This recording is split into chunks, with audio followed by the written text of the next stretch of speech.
Good afternoon. Hey. Good afternoon. Hello. Good afternoon, guys. Good afternoon. Hello, hello. Oh, wait. Oh my god. Of all things, I forgot to write what book we are reading today. Let's see. Today, we are reading The Tale of Genji by Murasaki Shikibu. Did I spell it right? Yeah, Murasaki Shikibu. Murasaki also means purple in Japanese. The more you know. Alright, guys. Okay, let's see what we are doing today. Okay. So today, as I've mentioned, we are going to be reading Murasaki Shikibu's The Tale of Genji. It is well known to be the first novel in the world. And there's like plenty of different translation, translated by different translators basically, for this book. It's supposed to be incredibly long, but this is an abridged version. So the version that I'm reading now is The Tale of Genji by Murasaki Shikibu, translated and abridged by Edward G. Seidensticker. Edward G. Seidensticker. Amazing name. So if you guys don't know what book this is, I'll read you the back of the book so you'll know a little bit about the Tale of Genji before I start reading it. So in the 11th century, Murasaki Shikibu is a lady in the Heian court of Japan. She wrote the world's first novel, apparently. Allegedly, I guess. I don't know if it's confirmed or not that it's the world's first novel, but it's always been touted as the world's first novel. Okay, but the Tale of Genji is no mere artifact. It is rather a lively and astonishingly nuanced portrait of a refined society where every dalliance is an act of political consequence, a play of characters whose inner lives are as rich and changeable as those imagined by Proust. Chief of these is the shining Genji, the son of the emperor, and a man whose passionate impulses create a great turmoil in his world and very nearly destroy him. This edition, recognized as the finest version in English, contains a dozen chapters from early in the book, carefully chosen by the translator Edward G. Seidensticker, with an introduction explaining the selection. It is illustrated throughout with woodcuts, ukiyo-e, from a 17th century edition. So it has been printed, released, published multiple times in Japan alone, and then it's been translated by different people throughout the years. So there's no way to say whose translation is the best translation. So I just happened to pick up this book because it was on sale at some book fair. I've always been interested in like knowing what the story about the Tale of Genji is, and I feel like this hefty of a book. It has how many chapters? Let me see. It has 12 chapters in this one. So, like the back of the book said, it's only a dozen of chapters from the early book. So it doesn't really have like the ending, I guess. I guess it doesn't really have ending, but I will read the introduction, as it will explain why he chose these 12 chapters, basically. So, that way, we can enjoy a little bit about the Tale of Genji, learn a little bit about Genji, and learn a little bit about the first novel in the world together. I've never read this, so we are learning together. Alrighty?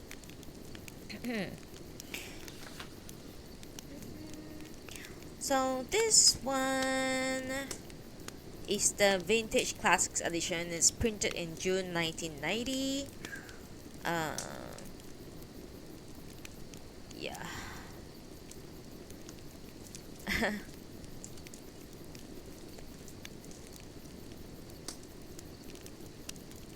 The woodcut illustration in the book, unfortunately I can't show you guys, I wish I could. The woodcut illustration reproduced in the text were first published in the 1650 edition. Illustrated Tale of Genji, Eiri Genji Monogatari. They are the work of Yamamoto Shunsho, a Kyoto artist who lived from 1610 to 1682, and is best known for his work in lacquer. Amazing. I like this kind of like vintagey, like, you know, type of like books. They tell you where it's from, what edition it is. Alright, if you guys are ready, I'm ready. We are gonna start reading. We're gonna start with the introduction, because I think we need the introduction to know why he chose these 12 chapters out of the hundreds, I think, of chapters. Like, I think you can't even find the original book anymore, so it's just the what they work out from is just the published versions from like 100 years ago, so this will be amazing. Hello, Twisting. Alrighty, let me see. Give me, I'm gonna take a sip of the tea.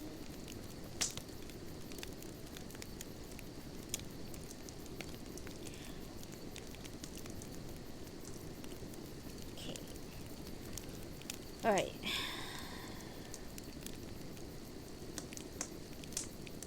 Okay, this will be a good. I think my outfit is perfect for this book. I just glammed it just now. Oh my god. Oh. This VTuber model hair is like keeps getting stuck. I should stop trying to put long hair. Okay. Let's do it.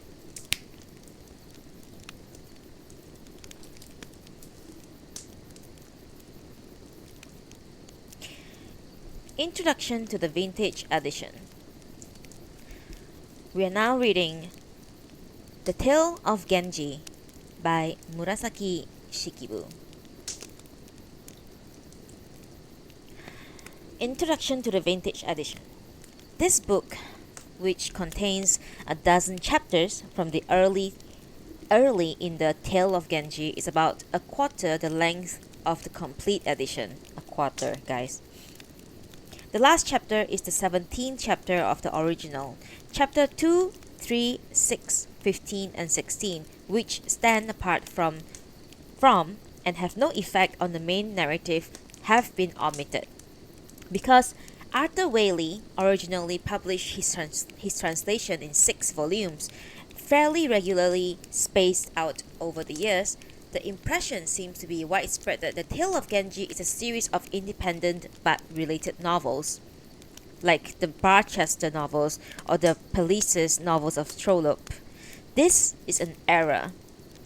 The 6-part division is entirely Waley's, having no relation to the original, which is divided into only 54 chapters. Oh my god. And which is a continuing story. Waley's abridgment, which includes only the first 9 chapters of the complete Genji, was published in a separate volume as if it brought the action to some sort of conclusion. It does not so serve. It merely takes the story an arbitrary distance and no further. This selection is perhaps equally arbitrary, but it also has behind it the assumption that it would be well to get as far along with the story as possible, while keeping the selection to a manageable length. For this reason, certain chapters not essential to the main continuing story have been omitted. It seems obvious that the beginning should not be at the beginning, since the opening chapters are the only ones that do not depend on the others for thorough understanding. The ninth and last chapter of the shortened Whaley version is inconclusive. It brings no resolutions, for instance, of the political conflict between the factions of the left and the right. The action comes to a climax and the resolution in the following chapters, treating Genji's exile and return. Chapter 17, which this new version ends, may seem equally irresolute.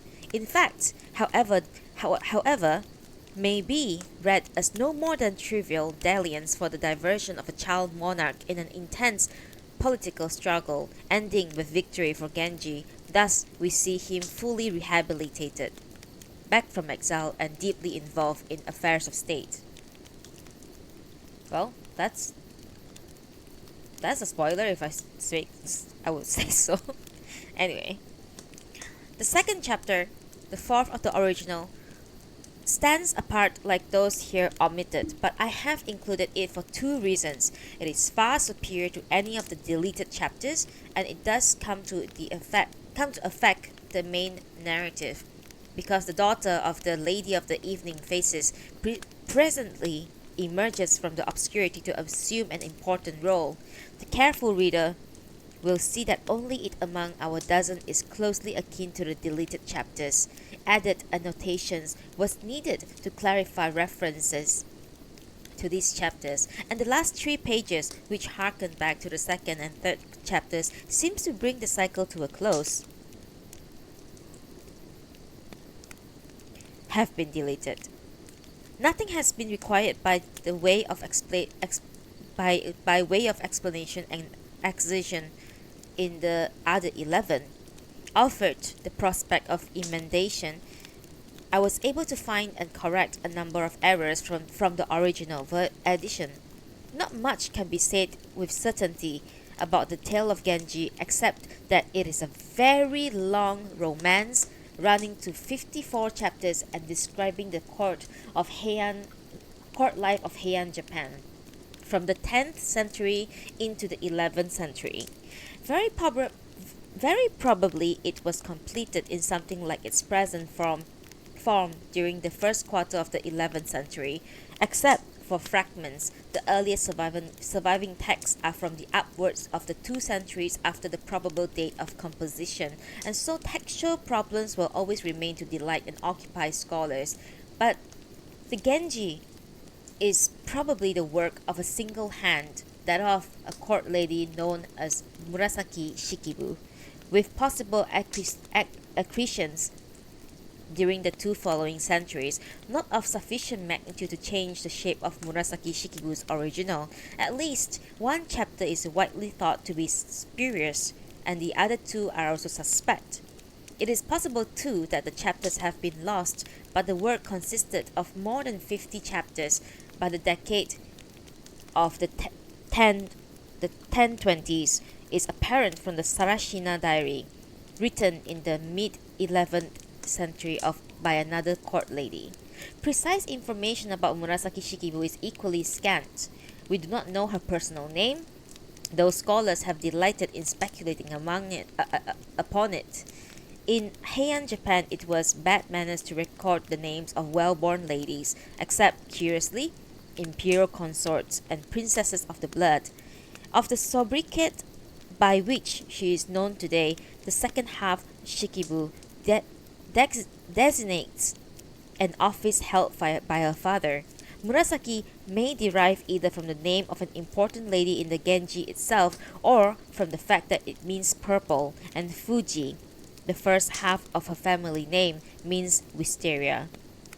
She came from a cadet branch of the great Fujiwara family, which ruled the land of the name of successive emperors through most of the Heian period.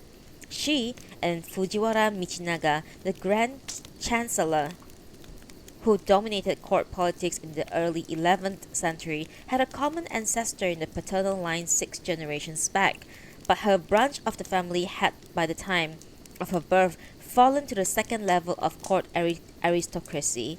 Her father occupied modest positions in the capital and twice served as a provincial governor. Provincial governors are generally treated with contempt in the tale of Genji. Their layer of aristocracy did more for the literature of the day than any other. However, the usual view is that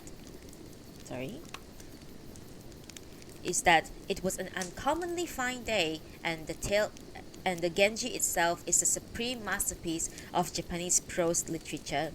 Why the literature of a mid-Heian should have been dominated by women is another problem that exercises the scholars. Possibly it has something to do with the fact that Japan seems to have relatively free of the harem politics that so besets other Oriental countries, and the talented ladies of leisure therefore found other outlets for their energies. It may have to do so with the fact that they were less conventional than men.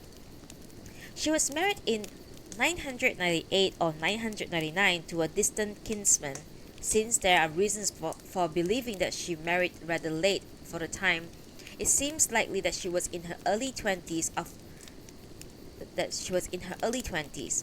Of her childhood, we know little save what she herself had told us.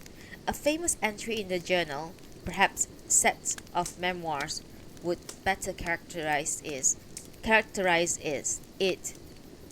called Murasaki Shikibu Diary. I have the book, and I will read it when I'm done with this book, which describes events at court from late 1008 to early 1010. Tells how her father, observing her capacity for learning, lamented that she had not been born a boy. Her father became the governor of Echizen on the Sea of Japan, almost due north of Kyoto in the capital in 996. She probably went there with him, returning shortly before her marriage. Her only daughter was born in 999 and she was widowed in 1001. She went to court in the service of the Empress Akiko or Shoshi, sometimes around the middle of the first decade of the 11th century. The Murasaki Shikibu diary has to do chiefly with the birth of two sons of the Empress, events of political importance since she was the daughter of Michinaga, and through his loyal grandchildren, Michinaga got an unshakable grip on the imperial house. Both princes subsequently became emperors. In her diary, Murasaki tells us that she came to court on the 29th day of the 12th month of the Oriental lunar calendar, a date which would convert to early following year under the Western calendar. Unfortunately, she does not tell us which year. The lunar years 1005 and 1006 seems the most likely. Akiko was widowed in 1011. There is a documentary evidence that Murasaki Shikibu remained in her service for perhaps 2 years thereafter, but the dates of her retirement from court and of her death are not known. One can visit a spot in the northern environs of Kyoto that is described as her grave, and the marvel is that it might just possibly be. Some argue the absence of her name from documents where it might well be found as evidence that she did not long outlive Akiko's husband, the Emperor Ichijo. Others argue, more subjectively but no less convincingly, that the last chapters of the complete Genji suggest a sadly wise and aging author. If we assume that Murasaki Shikibu died in 1015, then the probability is that her life lasted barely 4 decades. The Murasaki Shikibu diary suggests strongly that at least a part of her great work had been written when she entered Akiko's service. Perhaps she began it in the early years of her widowhood, and perhaps since there must have been scores of women with equally compelling political and economic claims, and since the grand ladies of the day thought literature important, her book was the occasion for her being summoned to the court. The action of the Genji covers almost 3/4 of a century. The first 41 chapters have to do with the life and loves of the nobleman known as the Shining Genji. Genji, or Minamoto, being the name given him as a commoner by his father, an emperor. Genji is born in the first chapter and is 52 by the Oriental count in the last chapter in which he figures. 3 transitional chapters, the chapters most likely to be spurious, come after his death. The hero of the last 10 chapters, Kaoru, who passes the world as Genji's son but is really the grandson of his best friend, is 5 at the time of Genji's last appearance and 28 in the last chapter. It has been long held by Japanese scholars that Murasaki Shikibu first thought of her romance as historical, set perhaps 3/4 of a century before her time. If the historical setting were detailed and consistent, then of course she would have brought it gradually, from the mid-century to her own day. But it is not. All that can be said is that a vaguely nostalgic air hangs over the narrative and that the setting is vaguely antiquarian. One of the things that Genji means in the good days are in the past. Murasaki Shikibu had a rich tradition of Chinese historical writing and Chinese and Japanese lyric poetry to draw on. As for prose fiction, she had little more than the beginning of the Japanese themselves had made into the 10th century. Prose fiction is not a genre the Chinese had much admired at the time, or were very good at.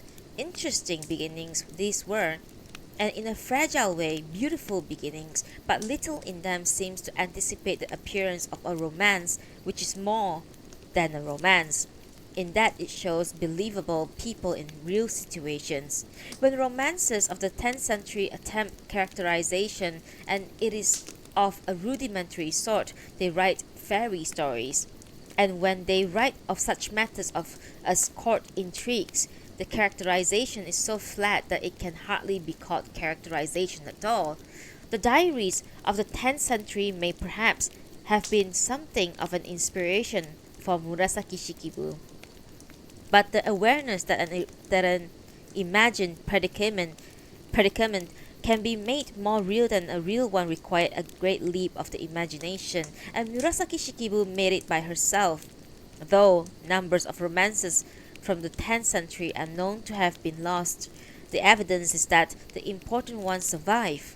No sensible critic or scholar would argue that nothing at all was done to change Murasaki Shikibu's manuscript during the 2 centuries and more between its composition and the date of the earliest text, and many have argued that the last chapters are by someone else entirely.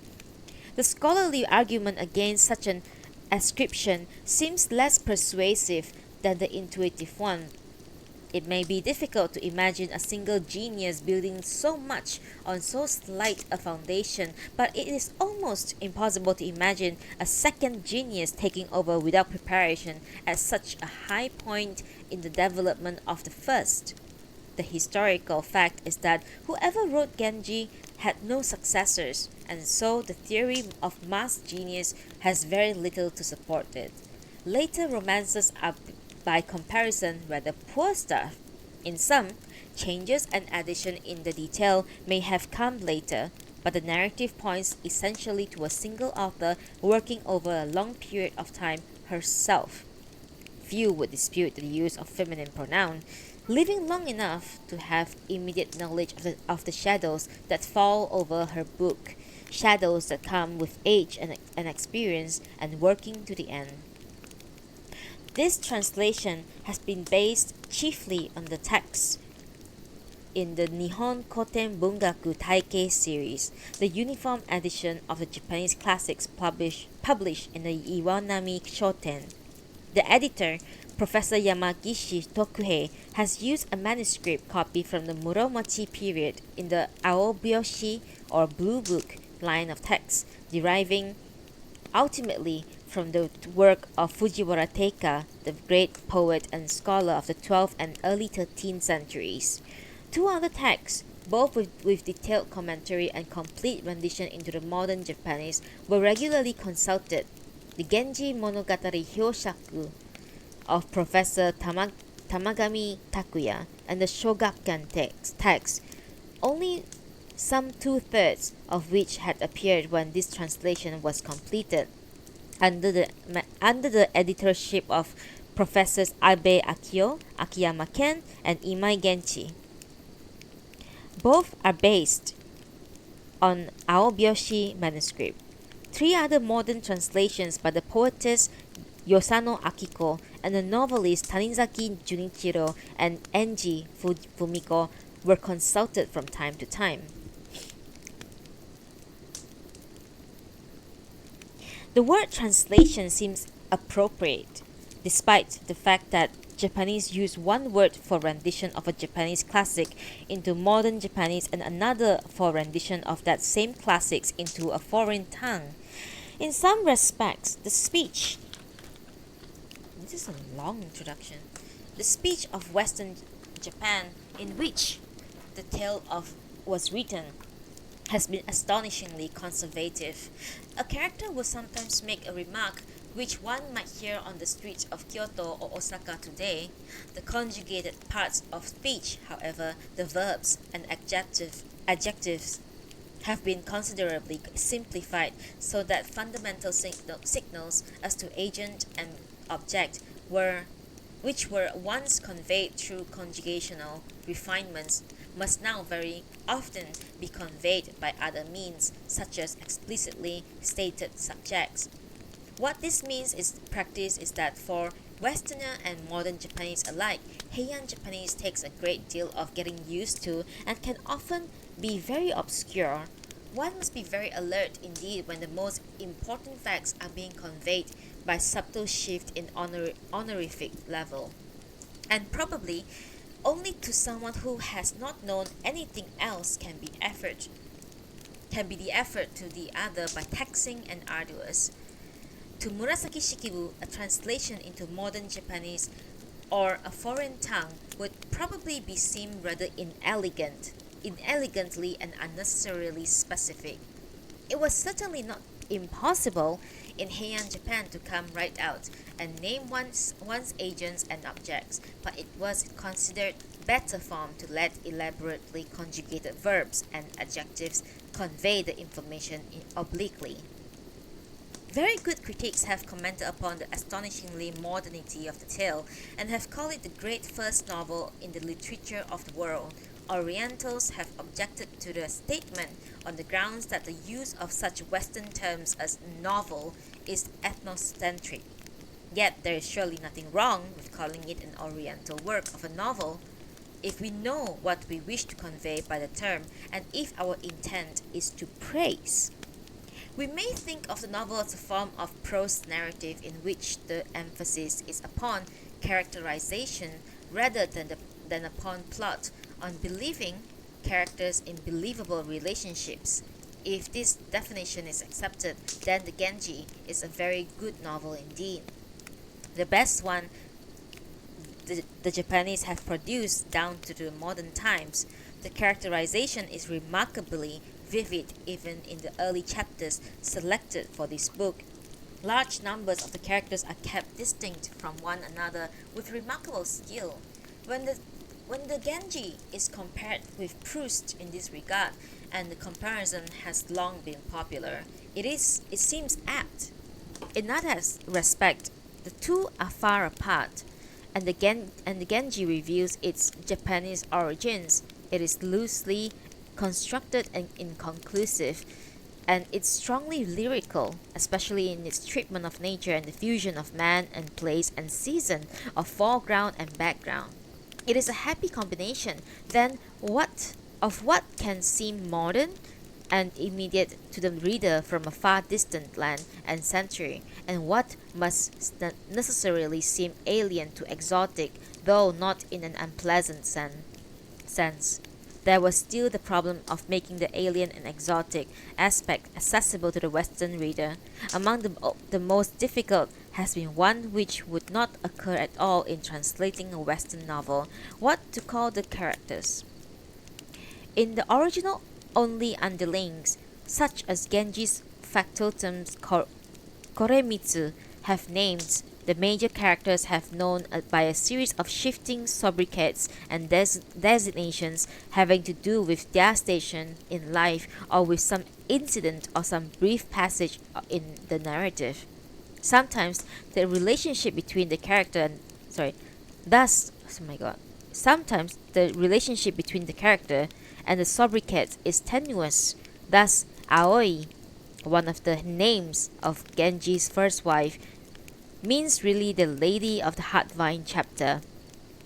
For it is in that chapter that she dies, and the character title derives from a poem which is not by the lady herself. Certain of the sobriquets have become standard over the centuries, so that when any modern Japanese wishes to refer to Genji's first wife, he calls her Aoi, to refer to the characters as they were referred to in the original by a shifting series of sobriquets and designations would have led to a great confusion and probably to unreadability. The fact that it did not, apparently, have that effect on the original audience is beside the point. The Western tradition requires that fictional characters have solid, unshakable names. The obvious solution is to adopt the traditional designations and, for instance, call Genji's wife Aoi. I did so in the translation. It leads to strains, however, especially when a tradition designation anticipates an incident later in the action. The principal east-west streets of the Heian capital were numbered from north to south, with Ichijo or First Avenue at the northern limits of the city and Kujo, Ninth Avenue, at the southern. The streets most frequently mentioned in the tale of Genji is Nijo, Sanjo, Gojo, Rokujo, or 2nd Avenue, 3rd Avenue, 5th Avenue, and 6th Avenue. Genji's residence is on the Nijo, which ran along the south wall of the palace. Only a few of the puns in which the poems abound are explained. Explanation has seemed necessary when the absence of it reduces a poem to nonsense, and when, as with Heartvine, the chapter from which Genji's first wife takes her name, and channel. How do you pronounce this word? Bui. Help. Bui.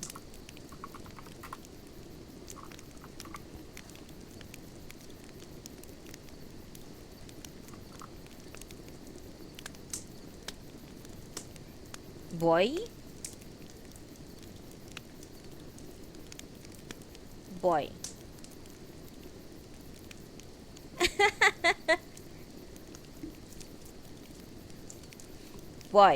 Boy. Boy. Sorry. I need to find out. I gotta learn. English is my. Boy!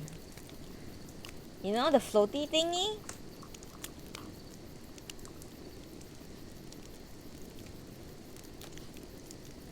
Boy! According to Google anyway, is boy. Yes, oh my god, I can't even spell. Sorry, I don't want to say the R word. Boy. Okay. Sorry. It's almost an hour, and I'm still reading the introduction. Boo, where do I leave it to? Channel buoys. A pun is given great prominence as a chapter title. Punning is probably the single most common rhetorical device in the poetry of early and middle Heian. Some of the puns are so common that the introduction of one image into the poem will immediately introduce a second.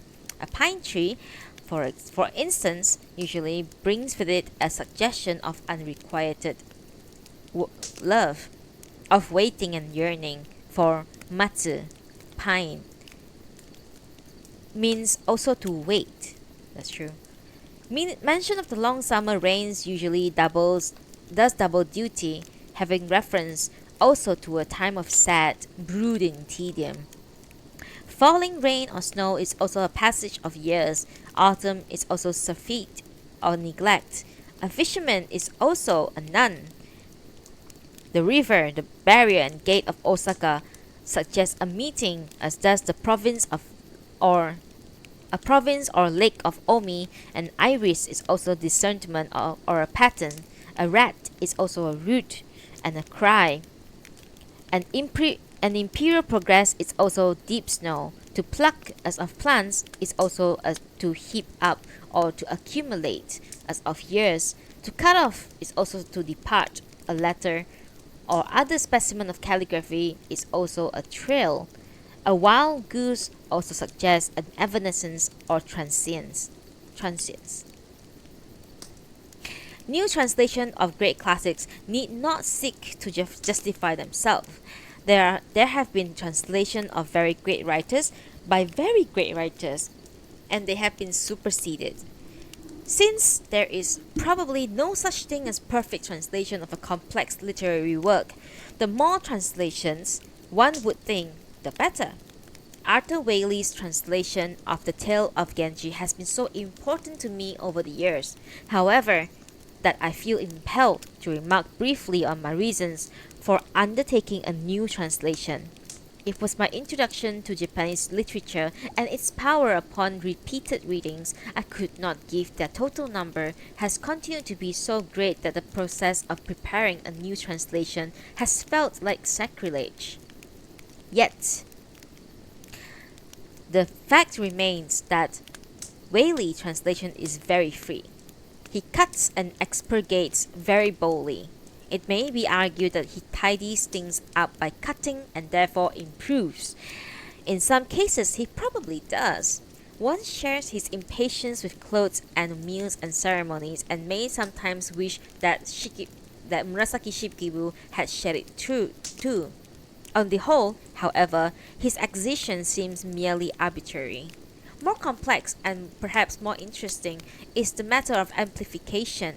Waley embroiders marvelously, sometimes changing the tone of an episode or psychological attributes of a character. Perhaps here too he sometimes improves, but the process of amplifying and embroidering it is continuous, and one is very reluctant indeed to conclude that Murasaki Shikibu has the worst of it all the way. What I am saying essentially is that however wonderful may be the effects which Waley achieves, and I for one have always found them very wonderful, his translation seems rather less straightforward than the original. Murasaki Shikibu's language is often slow and stately, but she moves from one detail or incident to the next in a brisker fashion than Waley. One is often astounded, turning from him to her, at how little she has to say. It is her matter-of-fact quality, if I may call it as such, that this translation seeks to imitate. A final word.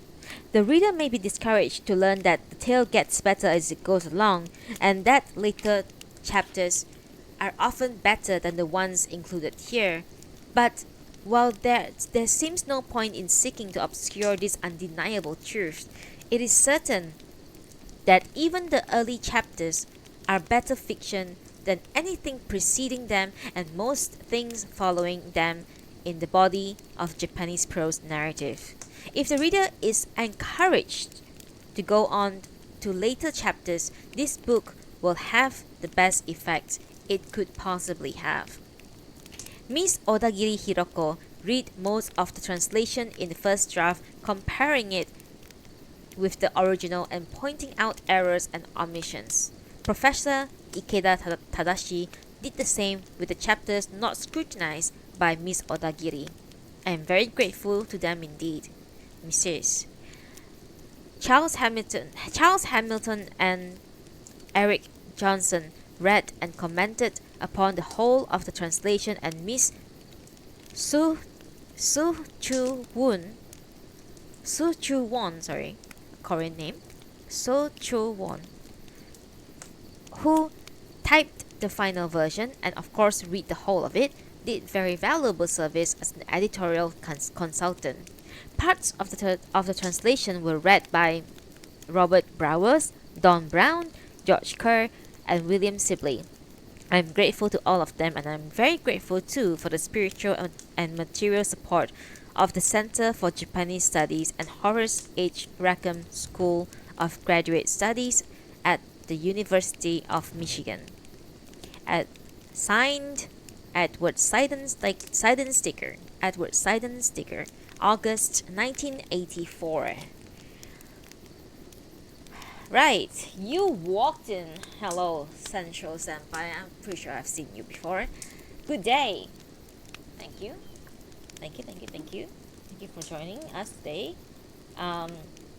So, we have just finished reading the introduction, so you came in just the right time. Okay. So we are gonna start with the tale of Genji now. I spent about 40 minutes reading the introduction, so I'm pretty sure that this book is gonna kill me soon.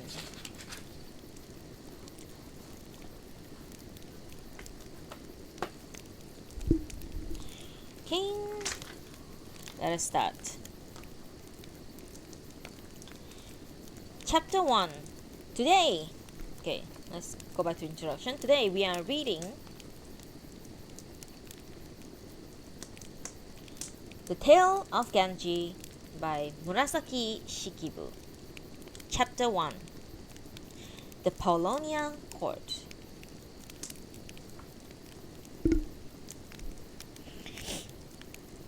In a certain reign, there was a lady not of the first rank, whom the emperor loved more than any of the others. The grand ladies with high ambitions thought her a presumptuous upstart, and lesser ladies were still more resentful. Everything she did offended someone. Probably aware of what was happening, she fell seriously ill and came to spend more time at home than at court. The emperor's pity and affection quite passed bounds. No longer caring what his ladies and courtiers might say, he behaved as if intent upon stirring gossip.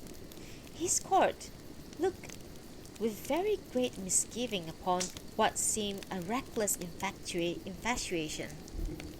In China, just such an unreasonable passion had been the undoing of an emperor and had spread turmoil through the land. As the resentment grew, the example of Yang Guifei was the one most frequently cited against the lady. She survived despite her troubles, with the help of an unprecedented bounty of love. Her father, a great counselor, was no longer living. Her mother, an old-fashioned lady of good lineage, was determined that matters be no different for her than for ladies who with paternal support were making careers at court. The mother was attentive to the smallest detail of etiquette and deportment, yet there was a limit to what she could do. The sad fact was that the girl was without strong backing, and each time a new incident arose, she was next to defenseless. It may have been because a bond in a former life that she bore the emperor a beautiful son, a jewel beyond compare. The emperor was in a fever of impatience to see the child still with the mother's family, and when, on the earliest day possible, he was brought to court, he did indeed prove to be a most marvelous babe. The emperor's eldest son was the grandson of the minister of the right. The world assumed that with this powerful support he would one day be named crown prince, but the new child was far more beautiful. On public occasions, the emperor continued to favor his eldest son. The new child was a private treasure, so to speak, on which to lavish uninhibited affection. The mother was not of such a low rank as to attend upon the emperor's personal needs. In the general view, she belonged to the upper classes.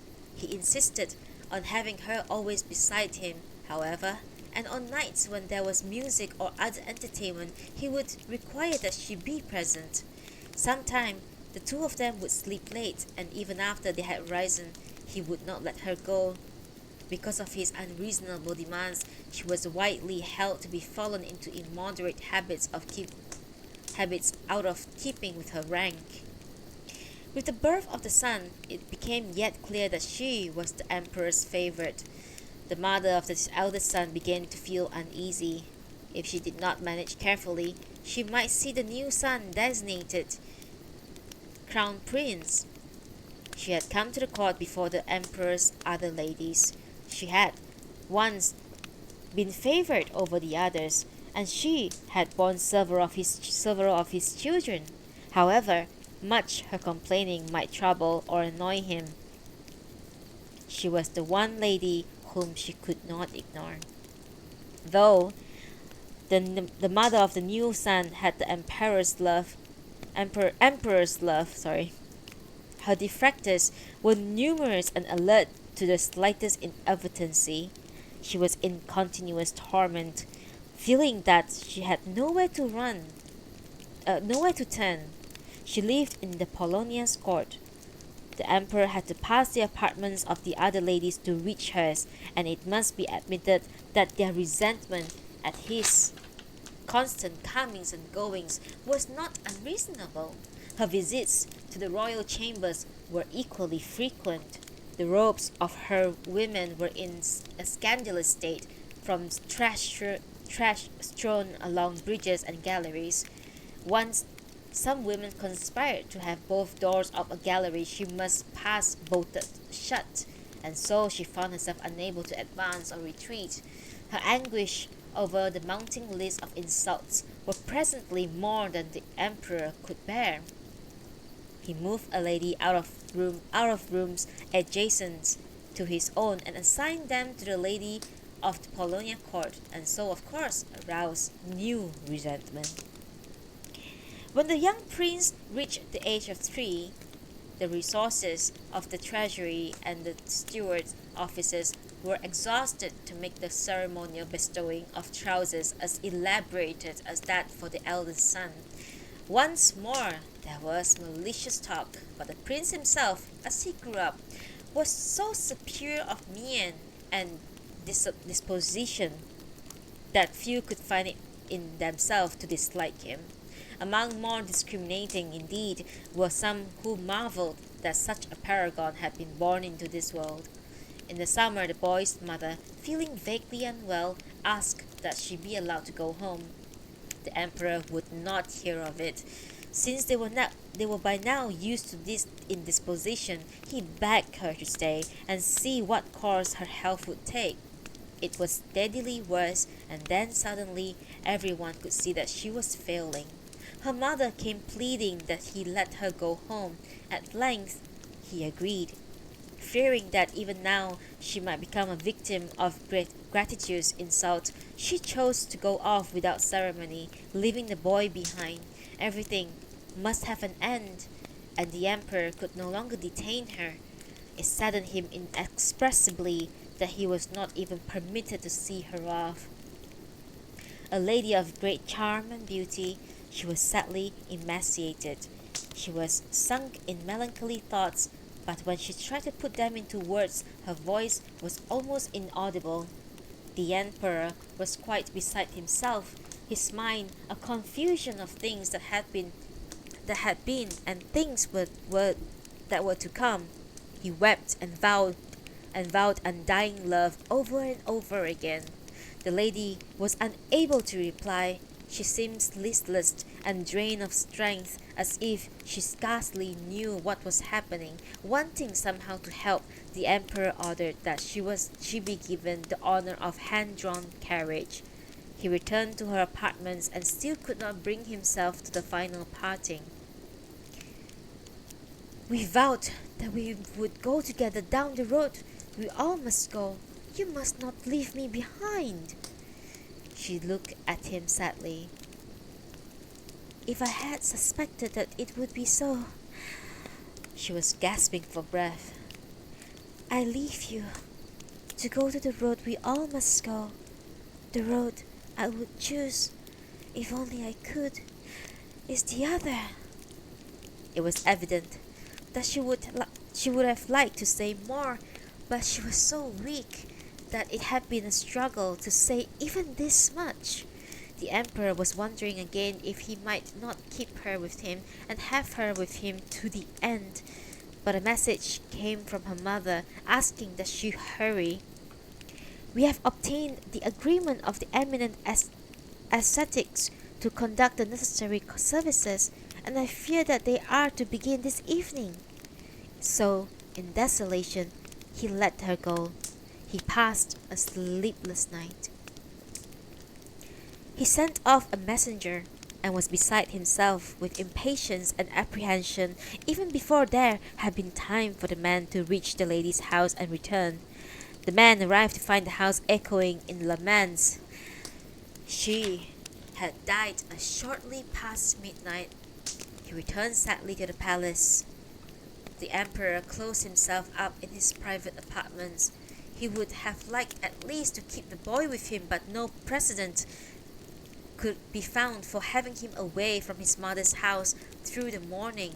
The boy looked in bewilderment at the weeping courtiers, at his father's too, the tears streaming over his face. The death of a parent is sad under any circumstances, and this one was indescribably sad. But there must be an end to weeping, and the orders were given for the funeral. If only she could rise to the heavens with the smoke from the pyre, said the mother between her sobs. She rode in the hearse with several attendants, and what must her feelings have been when they reached Mount Otaki? It was there that the services were conducted with the utmost solemnity and dignity. She looked down at the body. With her before me, I cannot persuade myself that she is dead. At the sight of her ashes, I can perhaps accept what has happened. The words were rational enough, but she was so distraught that she seemed about to fall from the carriage. The women had known that it would be so, did what they could for her. The messenger came from the palace with the news that the lady had been raised to the third rank, and presently a nuntiary arrived to read the official order. For the Emperor, the regret was scarcely bearable that he had not had the courage of his resolve to appoint her an imperial consort, and he wished to make amends by promoting one rank. There were many who resented even this favour. Others, however, of a more sensitive nature, saw more than ever what a dear lady she had been, simple and gentle, and difficult to find fault with. It was because she has been excessively favoured by the Emperor that she had been the victim of such malice. The attendant ladies were now reminded of how sympathetic and unassuming she had been. It was for just such an occasion, they remarked to one another, that the phrase, "how well one knows," had been invented. The days went duly by. The Emperor was careful to send offerings to the weekly memorial services.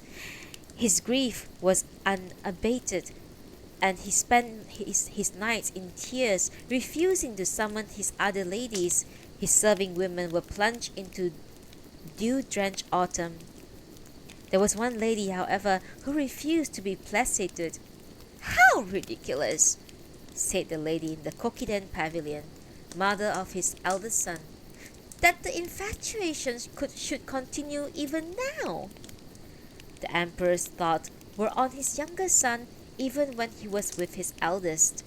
He sent off intelligent nurses and serving women to the house of the boy's grandmother, where he was still in residence, and made constant inquiry after him. The autumn tempest blew, and suddenly the evenings were chilly. Lost in his grief, the Emperor sent off a note to the grandmother. His messenger was a woman of middle rank called Miyobu, whose father was a guards officer. It was on a beautiful moonlit night that he dispatched her, a night that brought memories. On such nights, he and the dead lady had played the koto for each other. Her koto had somehow had overtones lacking in other instruments, and when she would interrupt the music to speak, the words too carried echoes of their own. Her face, her manner, they seemed to cling to him, but with no more substance than the lucent dream. Myobu reached the grandmother's house. Her carriage was drawn through the gate, and what a lonely place it was. The old lady had of course lived in widowed retirement, but not wishing to distress her only daughter, she had managed to keep the place in repair. Now all was plunged into darkness, the weeds grew ever higher, and the autumn winds tore threateningly at the garden. Only the rays of the moon managed to make their way through the tangles. The carriage was pulled out and Myobu alighted. The grandmother was at first unable to speak. It has been a trial for me to go on living, and now to have one such as you come through the dews of this wild garden, I cannot tell you how much it shames me. A lady who visited your house the other day told us that she had to see with her own eyes before she could really understand your loneliness and sorrow. I am not at all a sensitive person, and yet I am unable to control these tears. After a pause, she delivered a message from the emperor. He has said that for a time it had all seemed as if he were wandering in a nightmare, and then when his agitation subsided, he came to see that the nightmare would not end. If only he had a companion in his grief, he thought, and it occurred to him that you, my lady, might be persuaded to come unobtrusively to the court. He cannot bear to think of the child languishing in this house of tears, and hope that you will come quickly and bring him with you. He was more than once interrupted by sobs as he spoke, and it was apparent to all of us that he feared having us think him inexcusably weak. I came away without hearing him to no end. I cannot see for tears, said the old lady. Let these sublime words bring me light. This was the emperor's letter. It seems impossibly cruel that although I hope for comfort with the passage of time, my grief should only be worse.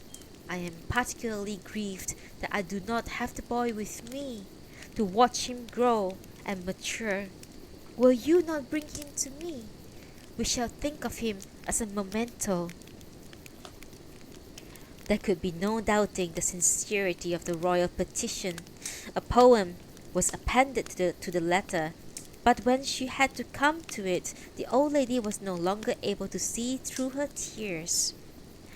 The poem goes, At the sound of the wind, bringing dews to Miyagi plain, I think of the tender Hagi upon the moor. Tell His Majesty, said the Emperor after some time, that it has been a great trial for me to live so long. A shame before the Takasago pines. I think that it is not for me to be seen at the court. Even if the august invitation is repeated, I shall not find it possible to accept. As for the boy, I do not know what his wishes are. The indications are that he is eager to go. It is sad for me, but as it should be. Please tell His Majesty of these thoughts, secret until now. I fear that I bear a curse from a previous existence, that it would be wrong and even terrible to keep the child with me. It would have given me great pleasure to look in upon him, said Myobu, getting up to leave. The child was asleep. I should have liked to report this to his royal father, but he will be waiting up for me, and it must be very late. May I not ask you to come in private from time to time? The heart of a bereaved parent may not be darkness, perhaps, but a quiet talk from time to time would do much to bring light. You have done honor to this house on so many happy occasions, and now circumstances have required that you come with a sad message. I have lived too long a life. All our hopes were on the girl. I must say again, from the day she was born and until he died, her father did not let me forget that she must go to the court, that his own death, if it came early, should not deter me. I knew that another sort of life would be happier for a girl without strong backing, but I could not forget his wishes and sent her to the court as I had promised. Blessed with favors beyond her station, she was the object of insults such as no one be asked to endure. Yet endure them she did, until finally the strain and resentment were too much for her. And so, as I look back upon them, I know that those favors should never have been. Well, this down, put this down, if you will, as the mad wanderings of a heart that is darkness. She was unable to go on. It was late. His Majesty says much of the same thing, replied Miyobu. It was, he says, an intensity of passion, such as to startle the world, and perhaps for that very reason it was fated to be brief. He cannot think of anything he has done to arouse such resentment, he says, and so he must live with resentment which seems without proper cause. Alone and utterly desolate, he finds it impossible to face the world. He fears that he must seem dreadfully eccentric. How very great, he has said it over and over again, are the burdens we bring from other lives. One scarcely ever sees him that he is not weeping. Miyobu now, too, was in tears. It is very late. I must get back before the night is quite over. And tell him what I have seen. The moon was sinking over to the hills. The air was crystal clear. The wind was cool, and the songs of the insects among the autumn grasses would by themselves have brought tears. It was a scene from which Miyobu could not easily pull herself. The autumn night is too short to contain my tears, though songs of bell cricket weary fall into silence. This was her farewell poem. Still, she hesitated on the point of getting onto her carriage. The old lady sent a reply. Sad are the insect songs among the reeds. More sadly yet falls the dew from above the clouds. I seem to be in complaining mood. Though gifts would have been out of place, she sent as a trifling memento of her daughter a set of ropes left for just such an occasion, and with them an assortment of bodkins and combs. The young woman who had come from court with the little prince still mourned the lady, but those of them who had acquired a taste for court life yearned to be back. The memory of the emperor made them join their own to the royal petition. But no, a crone like herself would repel all the fine ladies and gentlemen, said the grandmother, while on the other hand, she could not bear the thought of having the child out of her sight for even a moment. Miyobu was much moved to find the emperor waiting up for her, making it seem that his attention was on the small and beautifully planted garden before him. Now, in full autumn bloom, he was talking quietly with 4 or 5 women among the most sensitive of his attendants. He had become addicted to the illustrations by the Emperor Uda for the Song of the Everlasting Sorrow, and the poems by Ise and Tsurayuki, that the subject, and the Chinese poem as well.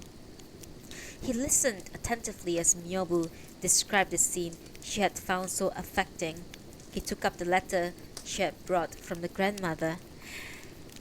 I am awed by this august message that I would run away and hide, and so violent are the emotion it gives rise that I scarcely know what to say.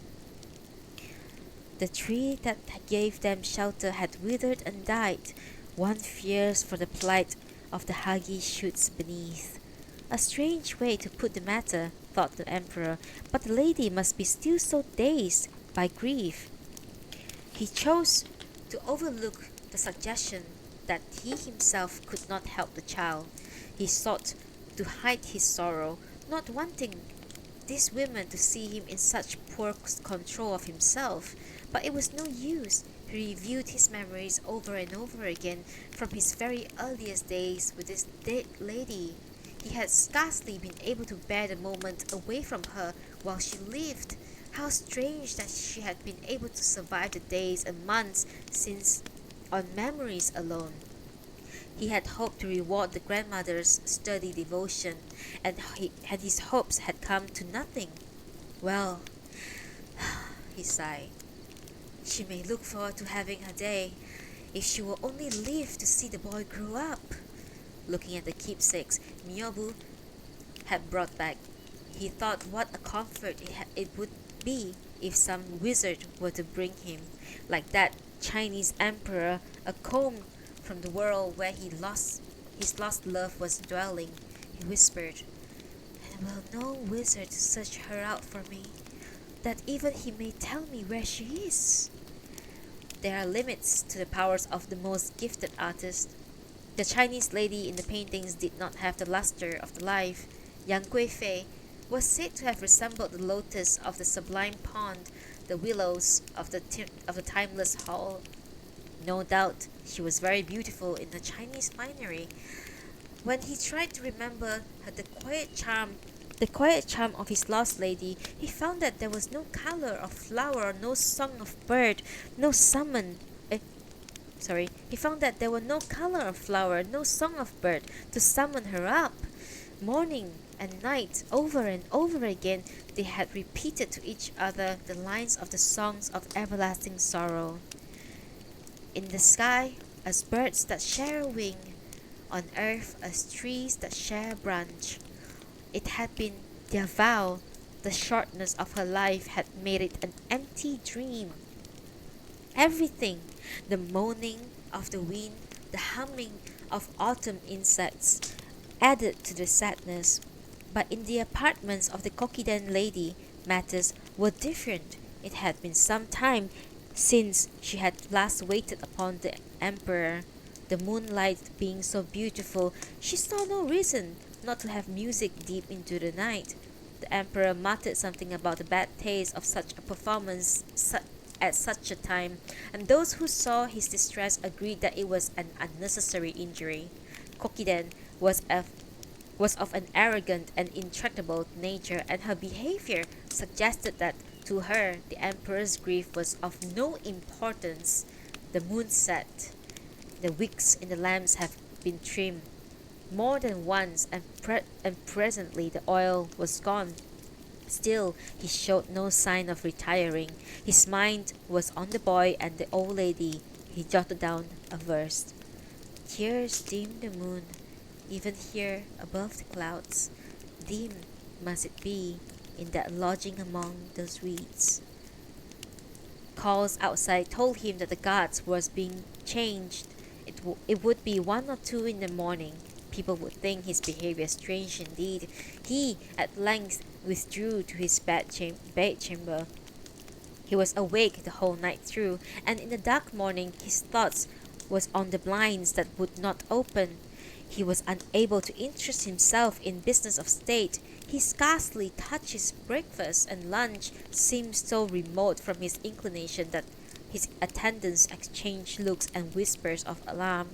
Not all voices were sympathetic. Perhaps some said it had been all foreordained, but he had dismissed the talk and ignored the resentment, and let the affair quite pass the bounds of reasons, and now to neglect his duties so, it was altogether too much. Some even cited the example of the Chinese emperor who had brought ruin upon himself and his country. The months passed and the young prince returned to the palace. He had grown into a lad of such beauty that he hardly seemed meant for this world, and indeed one almost feared that he might only briefly be a part of it. When the following spring it came to time to name a crown prince, the emperor wanted very much to pass over his first son in favor of the younger, who, however, had no influential maternal relatives. It did not seem likely that the designation would pass unchallenged. The boy might, like his father, be destroyed by immoderate favors. The emperor told no one of his wishes. There did after all seem to be a limit to his affections, people said, and Kokiden regained her confidence. The boy's grandmother was inconsolable. Finally, because her prayer to be with her daughter had been answered, perhaps she breathed her last. Once more the emperor was desolate. The boy, now 6, was old enough to know grief himself. His grandmother, who had been so good to him and over the years had more than once told him what pain it would cause her when the time came to leave him behind. He now lived at the court. When he was 7, he went through the ceremonious reading of the Chinese classics, and never before had there been so fine a performance. Again, a tremor of apprehension passed over the emperor. Might it be that such a prodigy was not to be long for this world? No one need to be angry with him now that his mother is gone. He took the boy to visit the Kokiden pavilion. And now, most especially, I hope you will be kind to him. Admitting the boy to her inner chamber, even Kokiden was pleased. Not the sternest of warriors or the most unbending enemies could have held back a smile. Kokiden was reluctant to let him go. She had 2 daughters, but neither could compare with him in beauty.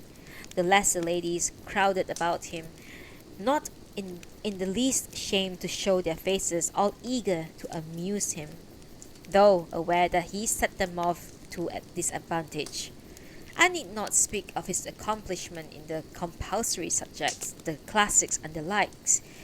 When it came to music, his flute and koto made the heavens echo. But to recount all his virtues, I fear, give rise to a suspicion that I distort the truth. An embassy came from Korea. Hearing from among the emissaries was a skilled physiognomist. The emperor would have liked to summon him for consultation. He decided, however, that he must defer to the Empress Uda's injunction against receiving foreigners, and instead sent his favorite son to this Koro mansion, where the party was lodged. The boy was disguised as the son of the Grand Moderator, his guardian at court. The wise Korean cocked his head in astonishment. "It is the face of one who should ascend to the highest place and be the father of the nation," he said quietly, as if to himself. "But to take it for such would no doubt be to predict trouble. Yet it is not the face of the minister, the deputy, who sets about ordering public affairs." The moderator was a man of considerable learning. There was much of interest in his exchanges with the Korean.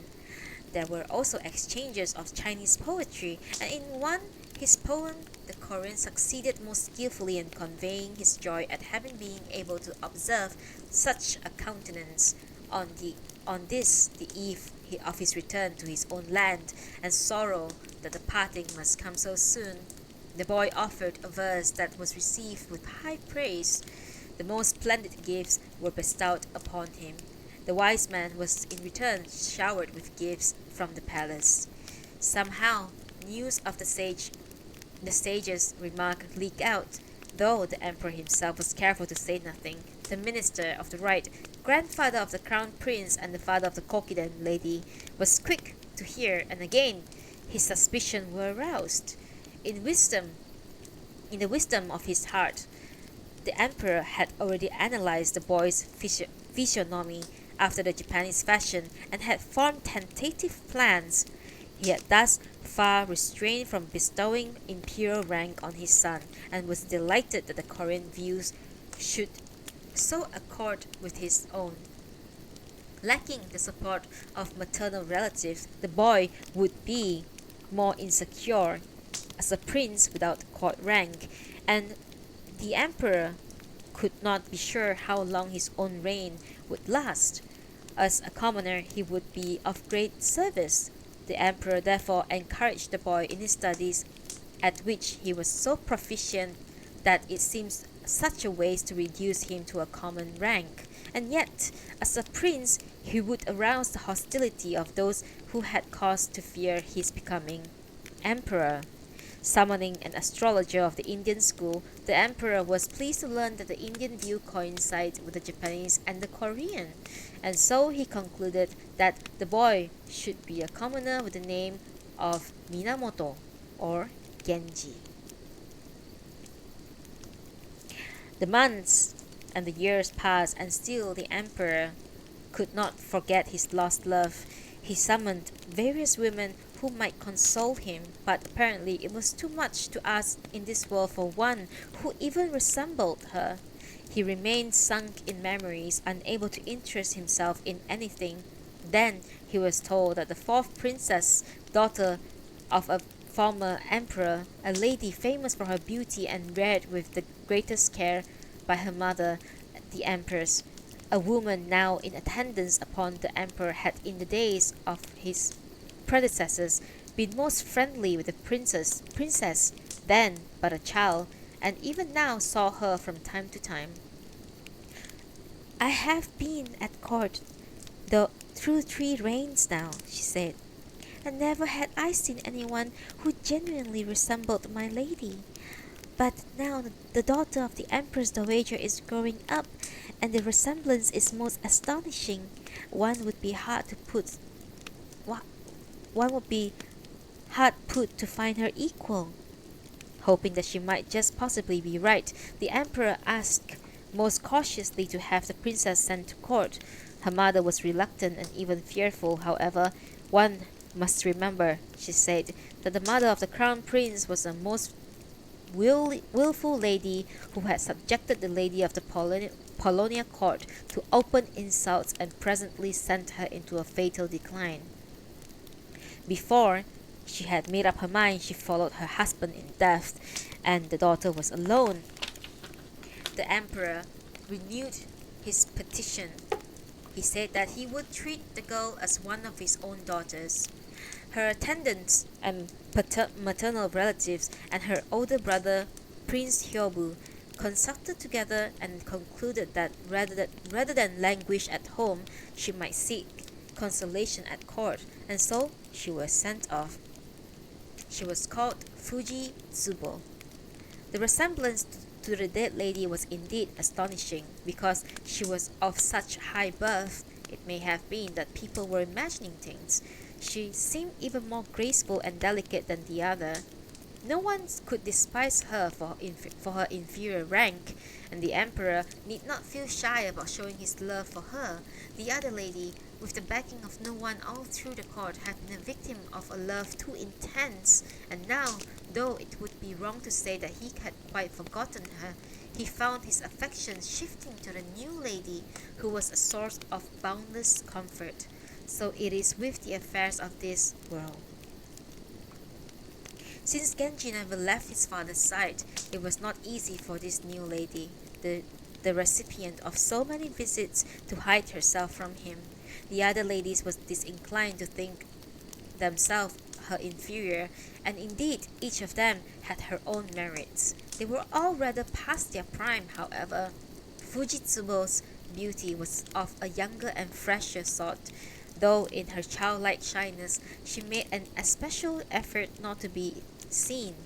Genji occasionally caught a glimpse of her face. He could not remember his own mother, and it moved him deeply to learn from the lady who had first told the emperor of Fujitsubo that The resemblance was striking.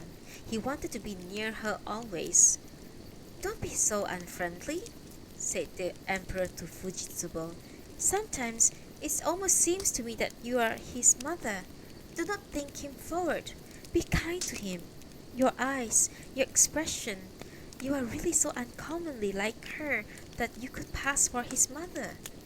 Genji's affection for the new lady grew, and the most ordinary flower or tinted leaf became the occasion of expressing it. Kokiden was not pleased. She was not on good terms with Fujitsubo, and all of her old resentments at Genji came back. He was handsomer than the crown prince, her chief treasure in the world, well thought of by the whole court. People began calling Genji the Shining One. Fujitsubo, ranked beside him in the emperor's affection, became the Lady of the Radiant Sun. It seemed a pity that the boy must one day leave behind his boyish attire, but when he reached the age of 12, he went through his initiation ceremonies and received the cap of an adult. Dude, what? What the fuck? Sorry. 12 is not an adult, bro. Determined that determined that the ceremony should be in no way inferior to the crown prince, which had been held some years earlier in the grand hall. The emperor himself bustled about adding new details to the established forms. As for the banquet, after the ceremony, he did not wish the custodians of the storehouses and granaries to treat it as an ordinary public occasion. The throne faced east on the east porch, and before it were Genji's seat and that of the minister who was to bestow the official cap. At the appointed hour in the mid-afternoon, Genji appeared. The freshness of his face and his boyish coiffure were again such as to make the emperor regret that the change must take place. The ritual cutting the boy's hair was performed by the Secretary of Treasury.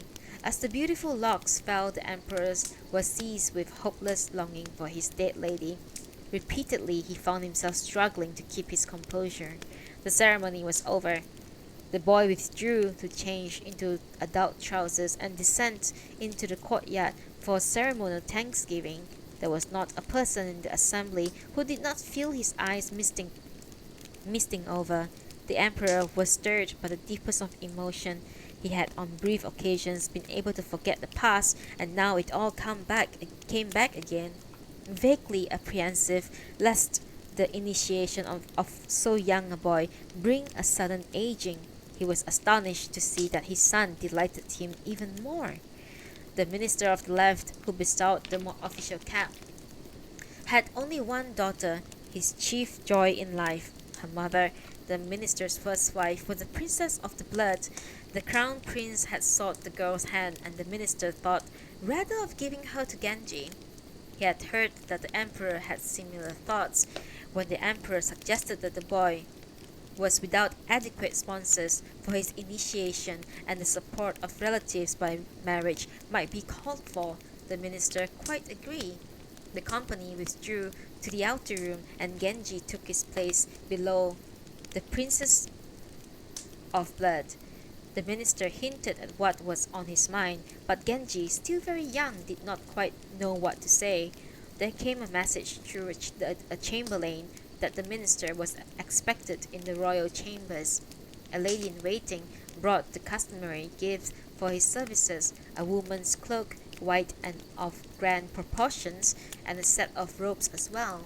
As he poured wine for his minister, the emperor recited a poem, which was in fact a deeply felt admonition. The boyish lock are now bound out a man's, and do we tie a long-lasting for his future?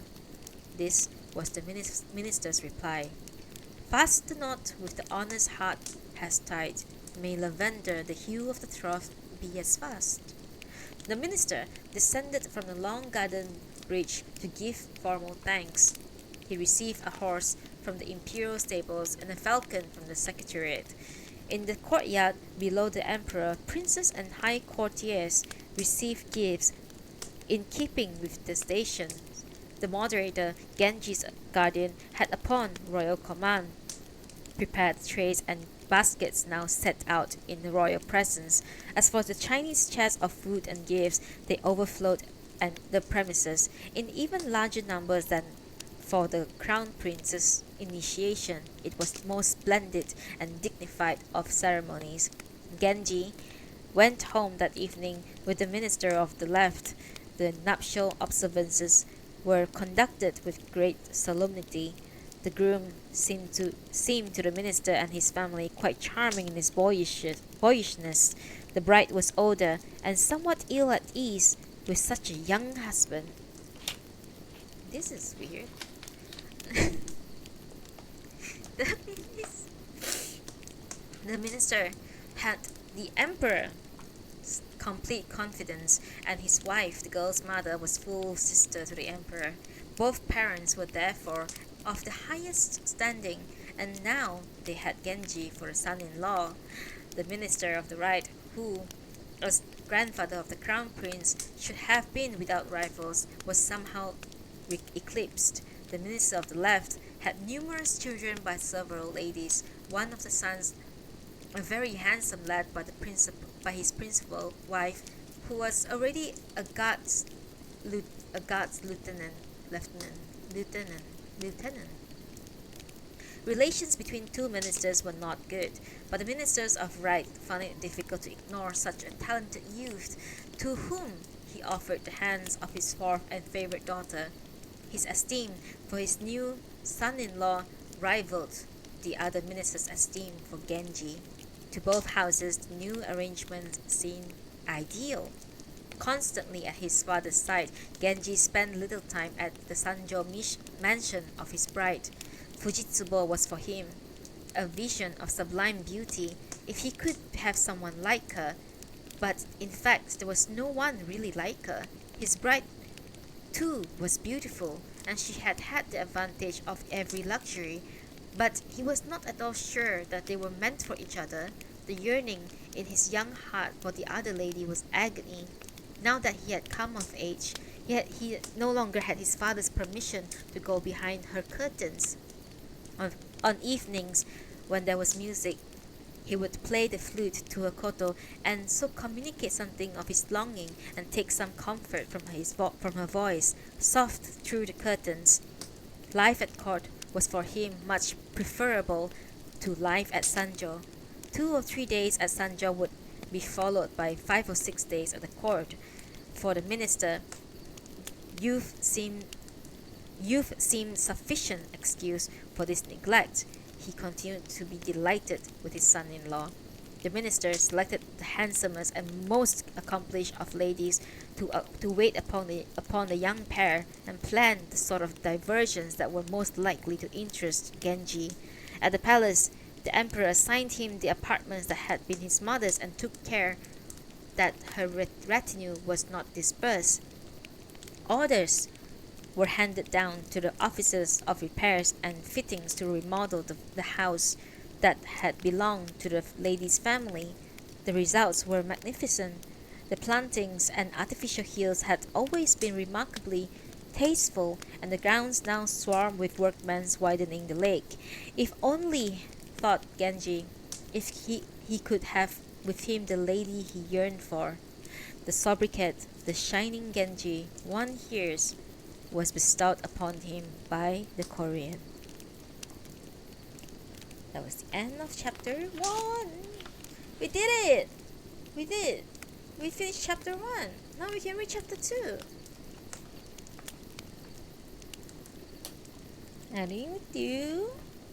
How are you all enjoying this? Are you guys enjoying this? I think the translation is pretty amazing, personally, so far.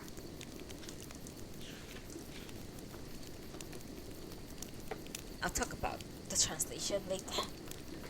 Now let me take a short break.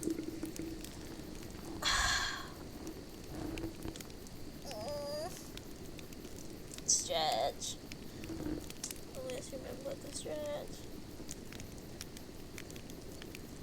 Sit my feet.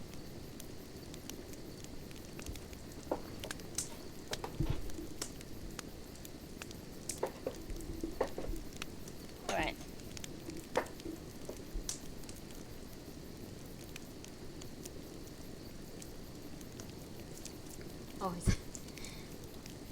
Okay.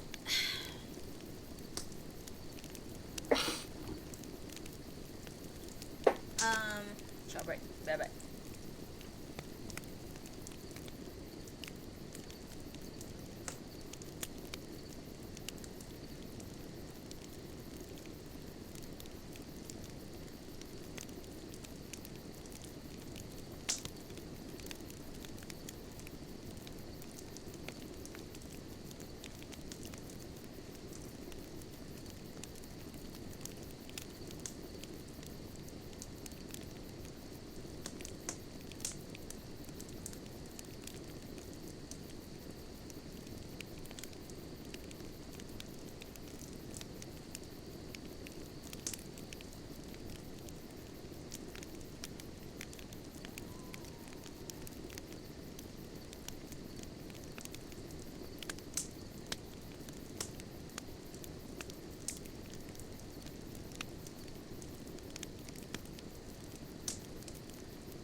He's back.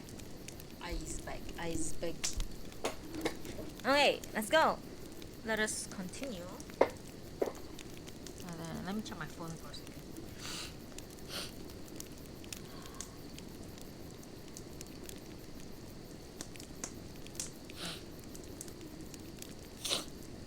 Sorry. So disgusting I'm doing this. Clearing my nose.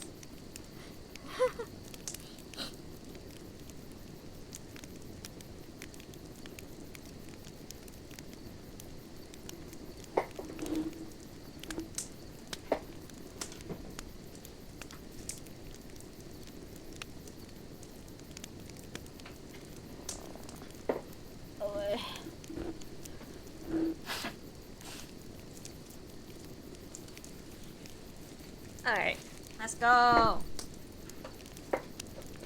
I'll read one more chapter and then we are done, okay? We'll do chapter 1, chapter 2. I read. The introduction was really long. Okay, let's go. We are currently reading The Tale of Genji by Murasaki Shikibu. Chapter 2, Evening Faces. On his way from the court to pay one of his calls at Rokujo, Genji stopped by to inquire after his old nurse, Koremitsu's mother, at her house in Gojo. Gravely ill, she had become a nun. The carriage entrance was closed. He sent for Koremitsu, and while he was waiting, looked up and down the dirty and cluttered street. Beside the nurse's house was a new fence of plated cypress. The 4 or 5 narrow shutters above had been raised, and new blinds, white and clean, hung in the apertures. He caught outlines of pretty foreheads beyond. He would have judged, as they moved about, that they belonged to rather tall women.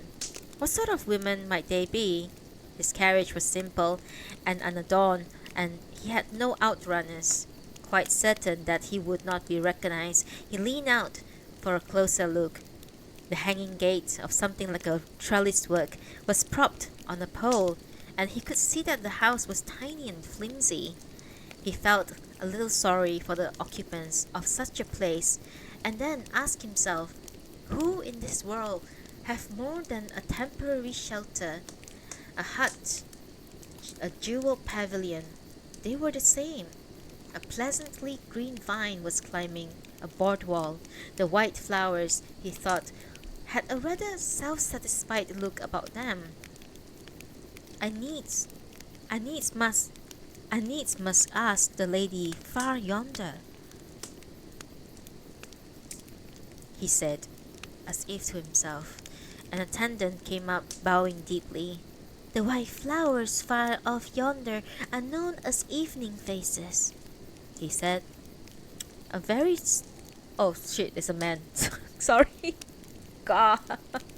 I read the word pendant and I think it's a man, okay? Jesus. Okay.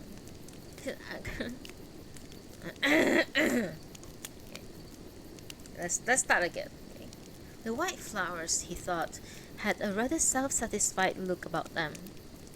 I needs must ask the lady far off yonder, he said as if to himself.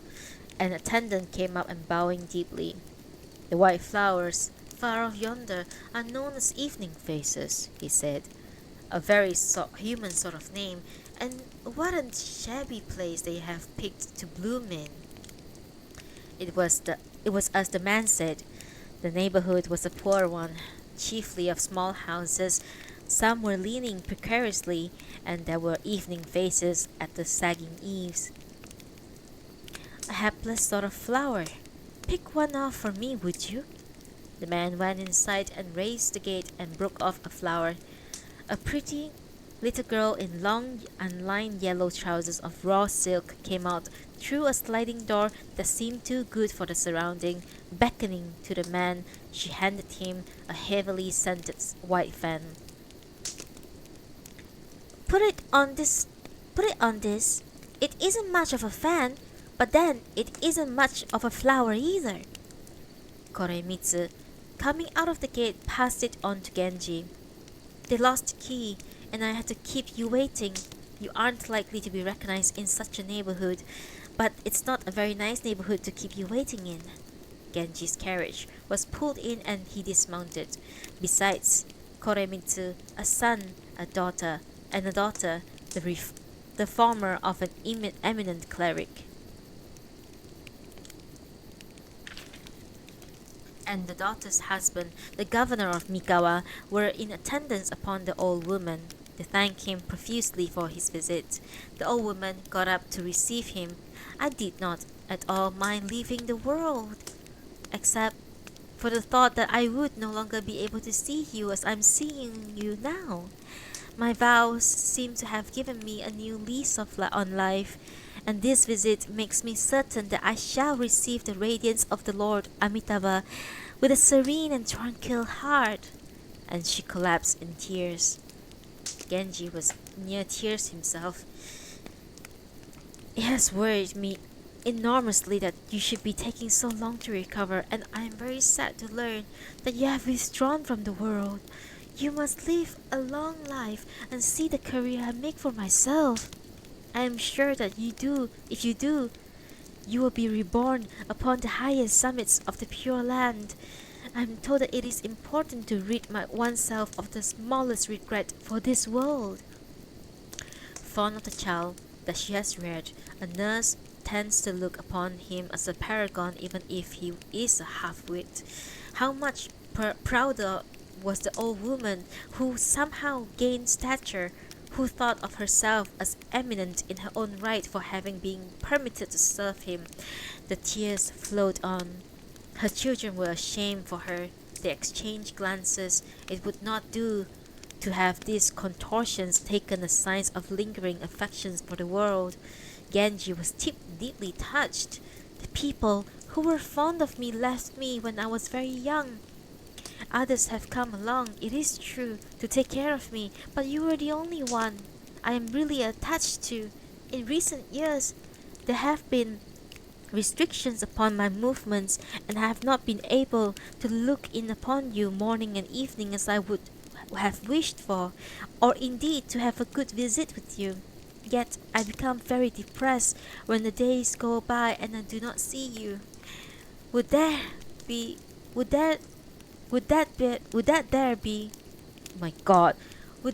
there were on this earth no final partings? He spoke with great solemnity, and the scent on his leaf, as he brushed away the tear, quite flooded the room. Yes, thought the children, who had been silently reproaching their mother, for her want of control. The fates had been kinder to her. They too were now in tears. Genji left orders that prayers and services be resumed, and he went out to ask for a torch, and in its lights examined the fan on which the evening face had rested. It was permeated with the lady's perfume, elegant and alluring. On it was a poem in a disguised cursive hand that suggested breeding and taste. He was interested. I think I need not ask whose face it is. So bright, this evening face, in the shining dew. Who is living in the house to the west? He asked Koremitsu. Have you perhaps had the occasion to inquire? At it again, thought Koremitsu. He spoke somewhat tartly.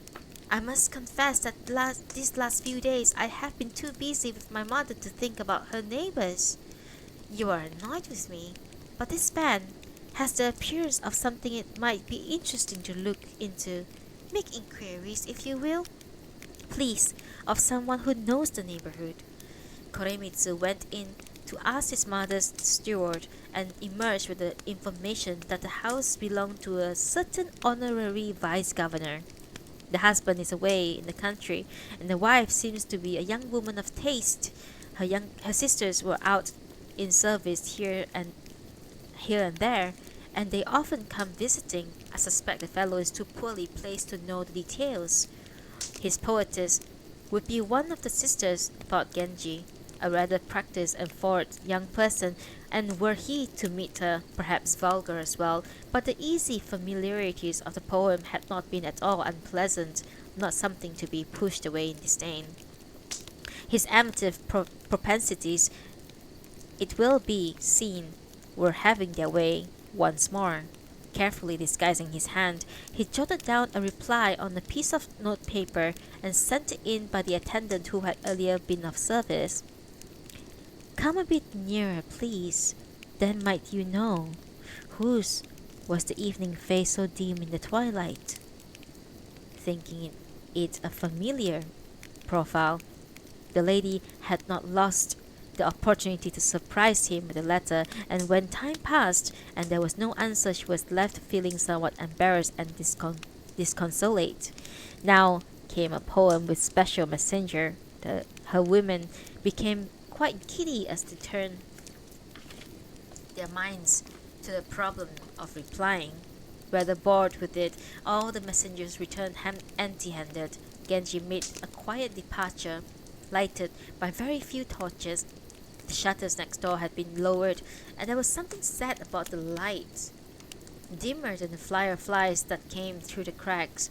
At the Rokujo house, the trees and the plantings had a quiet dignity. The lady herself was strangely cold and withdrawn. Thoughts of the evening faces quite left him. He overslept, and the sun was rising when he took his leave. He presented such a fine figure in the morning light that the women of the place understood well enough why he should be so universally admired. On his way, he again passed those shutters, as he had no doubt done many times before. Because of that small incident, he now looked at the house carefully, wondering who might be within. My mother is not doing at all well, and I have been with her, said Koremitsu some days later, and coming nearer, because you seem so interested. I called someone who knows about the house next door and had him questioned. His story was not completely clear. He said that in the 5th month or so, someone came very quietly to live in the house, but that not even the domestics have been told who she might be. I have looked through the fence from time to time myself, and had glimpsed through the blinds of several young women. Something about their dress suggests that they are in the service of someone higher rank. Yesterday, when the evening light was coming directly through, I saw the lady herself writing the letter. She is very beautiful. She seemed lost in thought, and the women around her were weeping. Genji had suspected something of the sort. He must find out more. Koremitsu's view was that while Genji was undeniably someone the whole world took seriously, his youth and the fact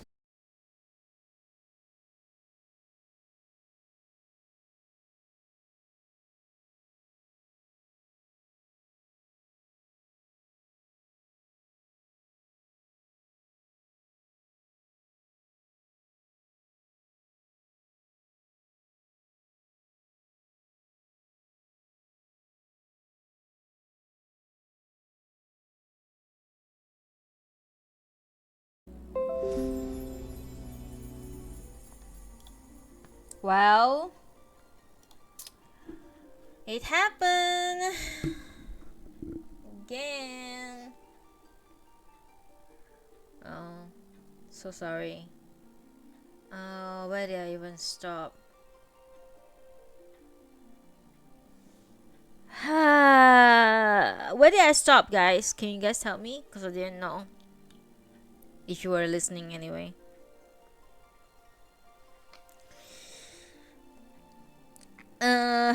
So I don't know what's going on. My internet has been pretty weird lately. It's,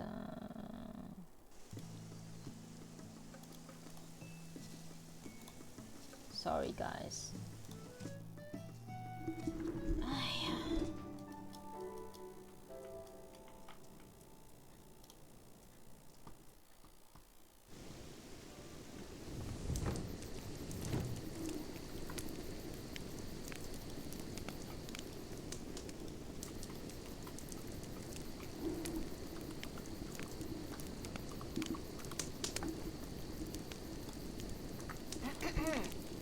Anyway, let us continue reading.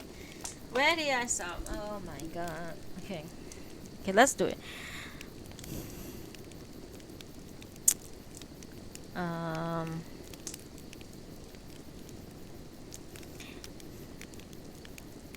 Yesterday, when the evening light was coming directly through, I saw the lady herself writing the letter. She was very beautiful. She seemed lost in thought, and the women around her were weeping. Genji had suspected something of the sort. He must find out more. Koremitsu's view was that while Genji was undeniably someone the whole world took seriously, his youth and the fact that the women found him attractive means that to refrain from these little affairs would be less human. It was not realistic to hold that certain people were beyond temptation. Looking for a chance to do a bit of exploring, I found a small pretext for writing to her. She answered immediately in a good practice hand. Some of her women do not seem at all beneath contempt. Explore very thoroughly if you will. I will not be satisfied until you do. The house was what the guardsman would have been described as the lowest of the low, but Genji was interested. What hidden charms might he not come upon? He had thought the coldness of the governor's wife and the lady of the locust shell quite uniquely, yet if she had proved amenable to his persuasion, the affair would no doubt have been dropped as a sad mistake after that one encounter. As matters were, the resentment and the distinct possibilities of final defeat never to leave his mind. The discussions that rainy night would seem to have made him curious about several ranks. There had been a time when such a lady would not have been worth his notice. Yes, it had been broadening that discussion. He had not found the willing and available one, the governor of Io's daughter, entirely uninteresting, but the thought that the stepmother must have been listening coolly to the interview was excruciating. He must await some sign of her real intentions. The governor of Iyo returned to the city. He came in immediately to Genji's mansion, somewhat sunburned, his travel robes rumpled from the sea voyage. He was a rather heavy and displeasing sort of person. He was of a good lineage, however, and though aging, he still had good manners. As spoke of his province, Genji wanted to ask the full count of the hot springs, but he was somewhat confused to find memories chasing one another through his head. How foolish that he should be so uncomfortable before the honest old man. He remembered the guardsman's warning that such affairs were unwise, and that he feels sorry for the governor. Though he resented the wife's coldness, he could see that from the husband's point of view it was admirable. He was upset. to learn that the governor meant to find a suitable husband for his daughter and take his wife to the provinces.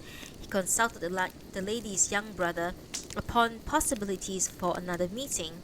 It would have been difficult even with the lady's cooperation, however, and she was of the view that to receive a gentleman so far above her would be extremely unwise. Yet she did not want him to forget her entirely. Her answers to his notes on this and that occasion were pleasant enough to contain casual little touches that made him pause with admiration. He resented her chilliness, but she interested him. As for the stepdaughter, he was certain that she would receive him hospitably enough, however formidable a husband she might acquire. Reports upon her arrangement disturbed him not at all. Autumn came. He was kept busy and unhappy by affairs of his own making, and he visited Sanjo infrequently. There was resentment. As for the affair at Rokujo, he had overcome the lady's resistance and had his way, and alas, he had cooled towards her. People thought it was worthy to comment that his passions should seem so much more governable than before he had made her his. She was subject to fits of despondency, more intense on sleepless nights when she awaited him in vain. She feared that if rumors were to spread, the gossips would make much of the difference in their ages. On the morning of heavy mist, insistently roused by the lady, who was determined that he be on his way, Genji emerged yawning and sighing and looking very sleepy.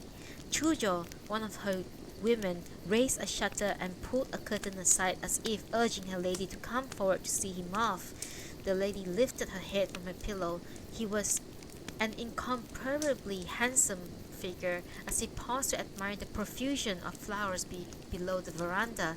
Chujo followed him down a gallery in an aster robe that matched the season pleasantly, and a gossamer train torn with clean elegance. She was a pretty, graceful woman. Glancing back, he asked her to sit with him for a time at the corner railing. The ceremonious precision of the seated figure and the hair flowing over her robes were very fine. He took her hand. Though loath to be taxed with seeking fresher blooms, I feel impelled but to pluck this morning glory. Why should it be? She answered with such practiced alacrity, making it seem that she was speaking not for herself but for her lady. In haste to plunge into the morning mist, you seem to have no heart for the blossoms here. A pretty little page boy, especially decked out for the occasion, it would seem, walked out among the flowers. His trousers were wet with dew. He broke off a morning glory for Genji. He made a picture that called out to be painted. Even persons to whom Genji was nothing were drawn to him. No doubt even rough mountain men want to pause for a time in the shade of the flowering tree. And those who had basked briefly in his radiance had thoughts each in accordance with his rank of a daughter who might be taken into his service, a not ill-informed sister who might perform some humble service for him. One need not be surprised that people with measure of sensibility among those who had on some occasion received a little poem from him, or being treated to some little kindness, found him much on their minds. No doubt it distressed them not to be always with him. Thank you. Take a seat, please. I had forgotten. Koremitsu gave a good account of the fans peeping to which he had been assigned. I am unable to identify her. She seemed determined to hide herself from the world. In their boredom, her women and girls go out to long gallery at the street, the one with the shutters, and watch for carriages. Sometimes the lady who seemed to be their mistress comes quietly out to join them. I have not had good look at her, but she seems very pretty indeed. One day, a carriage with outrunners went by. The little girl shouted to a person named Ukon that she must come in, come in a hurry. The captain was going by, they said. An older woman came out and motioned them to be quiet. How did they know? She asked, coming out toward the gallery. The passage from the main house is by a sort of makeshift bridge. She was hurrying and her skirt got caught on something and she stumbled and almost fell off. The sort of thing that God Katsuragi might do, she said, and seems to have lost interest in sightseeing. They told her that the man in the carriage was wearing casual court dress and that he had a retinue. They mentioned several names, and all of them were undeniably Lord To no Chujo's guards and pages. I wish you have made positive identification. Might she be the lady of whom To no Chujo had spoken so regretfully that rainy night? Koremitsu went on, smiling at this open curiosity. I have, as a matter of fact, made a proper overtures and learned all about the place. I come and go as if I did not know what they are not. Sorry, I come and go as if I did not know that they are all not equals. They think they are hiding the truth and try to insist that there's no one there but themselves when one of the little girls make a sleep. Let me have a peep for myself when I call on your mother. Even if she was in the temporary lodging, the woman would seem to be the lower class for whom his friend had indicated such contempt that rainy evening. Yet something might come of it all. Determined not to go against his master's wishes in the smallest detail, and himself driven by very considerable excitement, Koremitsu searched diligently for a chance to let Genji into the house, but the details are tiresome, and I shall not go into them. Genji did not know who the lady was, and he did not want her to know who he was. In a very shabby disguise, he set out to visit her on foot. He must be taking her very seriously, thought Koremitsu, who offered his horse and himself went on foot.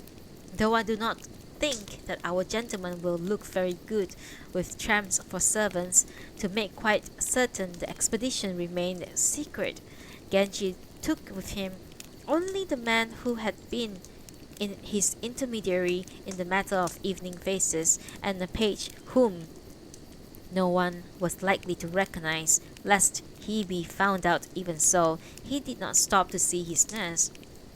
The lady had his messengers follow to see how he made his way home, and tried by every means to learn where he lived, but her efforts came to nothing. For all his secretiveness, Genji had grown fond of her and felt that he must go on seeing her. They were of such different ranks.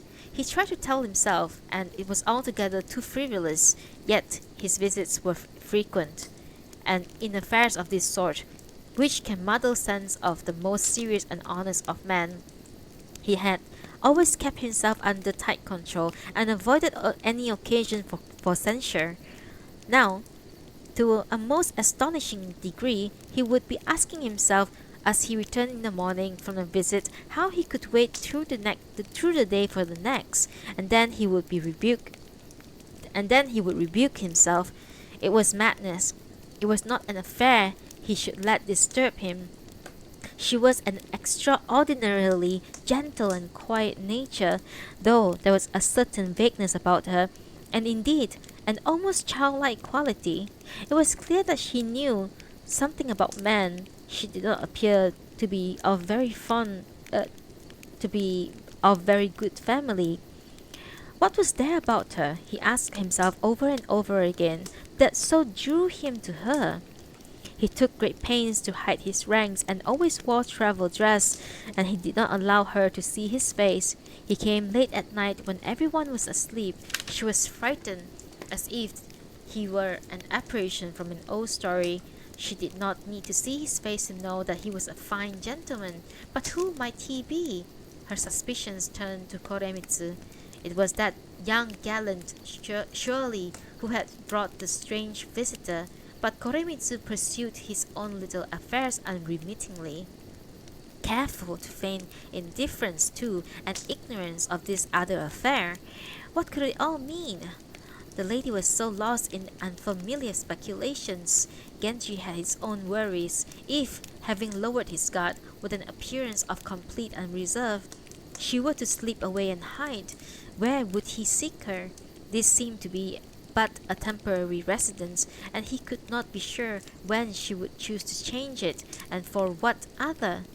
He hoped that he might reconcile himself to what must be and forget the affair as just another dalliance, but he was not confident.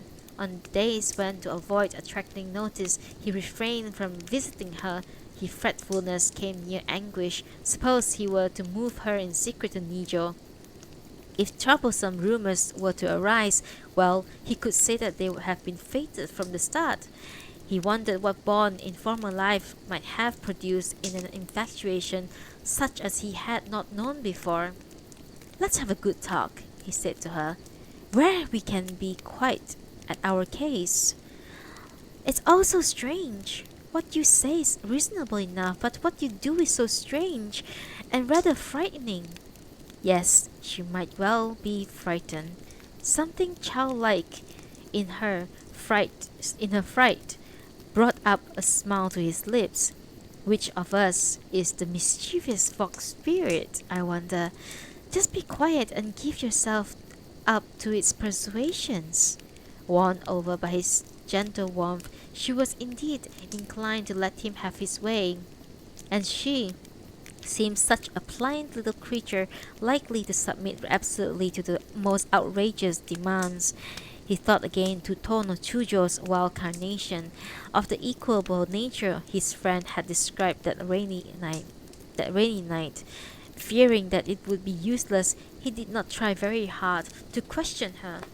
She did not seem likely to indulge in the dramatics and suddenly run off and hide herself, and so the fault has been Tono Chujo's.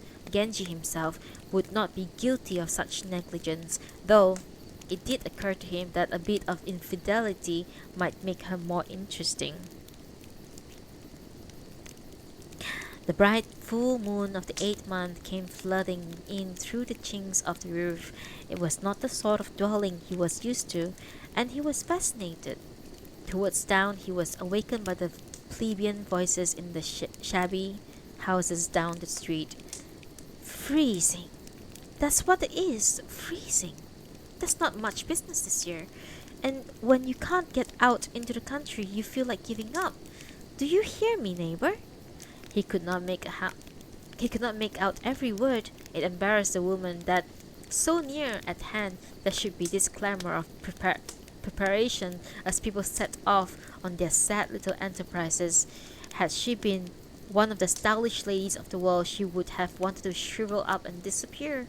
She was a placid sort, however, and she seemed to take nothing painful or embarrassing or unpleasant too seriously. Her manner elegant and yet girlish. She did not seem to know what the rather awful clamor up and down the street might mean. He much preferred this easy-going bewilderment to a show of consternation, a face scarlet with embarrassment, as if at his very pillow there came the booming of a foot pestle, more fearsome than the stamping of the thunder god, stamping of the thunder god, genuinely ear-splitting. He did not know what the device that the sound came from, but he did know that it was enough to awaken the dead. From this direction and that there came the faint thump of fooling hammers against coarse cloth, and mingled with it these were sounds to call forth the deepest emotion. Were called the geese flying overhead. He slid a door open. They looked out. They had been flying near the veranda. There were tasteful clumps of black bamboo just outside, and the dew shone as in more familiar places. autumn insects sang busily as if only inches from an ear used to wall crickets at considerable distances. It was all very clamorous and also rather wonderful. Countless details would be overlooked in the singleness of his affection for the girl. She was pretty and fragile in a soft, modest cloak of lavender and a lined white robe. She had no single feature that struck him as especially beautiful, and yet slender and fragile. She seemed so delicately beautiful that he was almost afraid to hear her voice. He might have wished her to be a little more assertive, but he wanted only to be near her, yet nearer. "Let's go off somewhere and enjoy the rest of the night. This is too much." "But how is that too much?" She spoke very quietly. "You keep taking me by surprise." There was a newly confiding response to his offer of his services as guardian in this world and the next. She was a strange little thing. He found it hard to believe that she had much experience of men. He no longer cared what people might think. He asked Ukon to summon his man, who got the carriage ready. The women of the house, though uneasy, sensed the depth of his feelings and were inclined to put their trust in him. Dawn approached. No cocks were crowing. There was only the voice of an old man making deep obeisance to a Buddha in preparation, it would seem, for a pilgrimage to Mitake. He seemed to be prostrating himself repeatedly and with much difficulty, all very sad. In a life itself, like the morning dew, what could he desire so earnestly? "Praise to the Messiah to come!" intoned the voice. "Listen," said Genji. "He's thinking of the other world. This pious one shall lead us on our way as we plight our troth for all the lives to come." The vow exchanged by the Chinese emperor and young Guifei seemed to bode ill, and so he preferred to invoke Lord Maitreya, the Buddha of the future. But such promises are rash. "So heavy the burden I bring with me from the past, I doubt that I should make these vows for the future."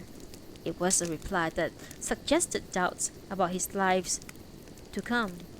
The moon was low over the western hill. She was reluctant to go with him. As he sought to persuade her, the moon suddenly disappeared behind the clouds in a lovely dawn sky. Always in a hurry to be off before daylight exposed him, he lifted her easily into his carriage and took her to a nearby villa. Ukon was with them. Waiting for the caretaker to be summoned, Genji looked up at the rotting gate and ferns that trailed thickly down over it. The groves beyond were still dark, and the mist and the dew were heavy. Genji's sleeves were soaking, for he had raised the blinds on the carriage. "This is a noble adventure, and I must say it seems like a lot of trouble." And did it confuse them too? The man of old, the road through the dawn, for me so new and strange. How does it seem to you?" She turned shyly away. "And is the moon, unsure of the hills it approaches, foredoomed to lose its way in the empty skies?" "I am afraid." She did seem frightened and bewildered. She was so used to all the swarms of people, he thought with a smile. The carriage was brought in, and its traces propped against the veranda while a room was made ready in the west wing. Much excited, Ukon was thinking about earlier adventures. The furious energy with which the caretaker saw to preparations made her suspect who Genji was. It was almost daylight when they alighted from the carriage. The room was clean and pleasant, for all the haste with which it had been readied. "There are unfortunately no women here to wait upon his lordship." The man who addressed him through Ukon was a lesser steward who had served in the Sanjo mansion of Genji's father-in-law. "Shall I send for someone?" "The last thing I want. I came here because I wanted to be in complete solitude, away from all possible visitors. You are not allowed to tell a soul." The man who put together a hurried breakfast, but he was as he said, without serving woman to serve him. Genji told the girl that he meant to show her a love as dependable as the patient river of loons. He could do little else in this strange lodging. The sun was high when he arose. He opened the shutters. All through the badly neglected grounds not a person was to be seen. The groves were rank and overgrown. The flowers and grass in the foreground were a drab monotone, an autumn moor. The pond was choked with weeds, and all in all it was a forbidding place. An outbuilding seemed to be fitted with rooms for the caretaker, but it was some distance away. "It is a forbidding place," said Genji, "but I'm sure whatever devils emerge will pass me by." He was still in disguise. She thought it unkind of him to be so secretive, and she had to agree that the relationship had gone beyond furtiveness. "Because of one chance meeting by the wayside, the flower now opens in the evening dew. And how does it look to you?" The face seemed quite to shine in the evening dew, but I was dazzled by the evening light. Her eyes turned away. She spoke in a whisper. To him it may have seemed an interesting poem. As a matter of fact, he found him handsomer than her poem suggested, indeed frighteningly handsome, given the setting. "I hid my name from you because I thought it altogether too unkind of you to be keeping your name from me. Do please tell me now. This silence makes me feel that something awful might be coming." "Call me the fisherman's daughter." Still hiding her name, she was like a little child. "I see. I brought it all on myself. A case of warekara?"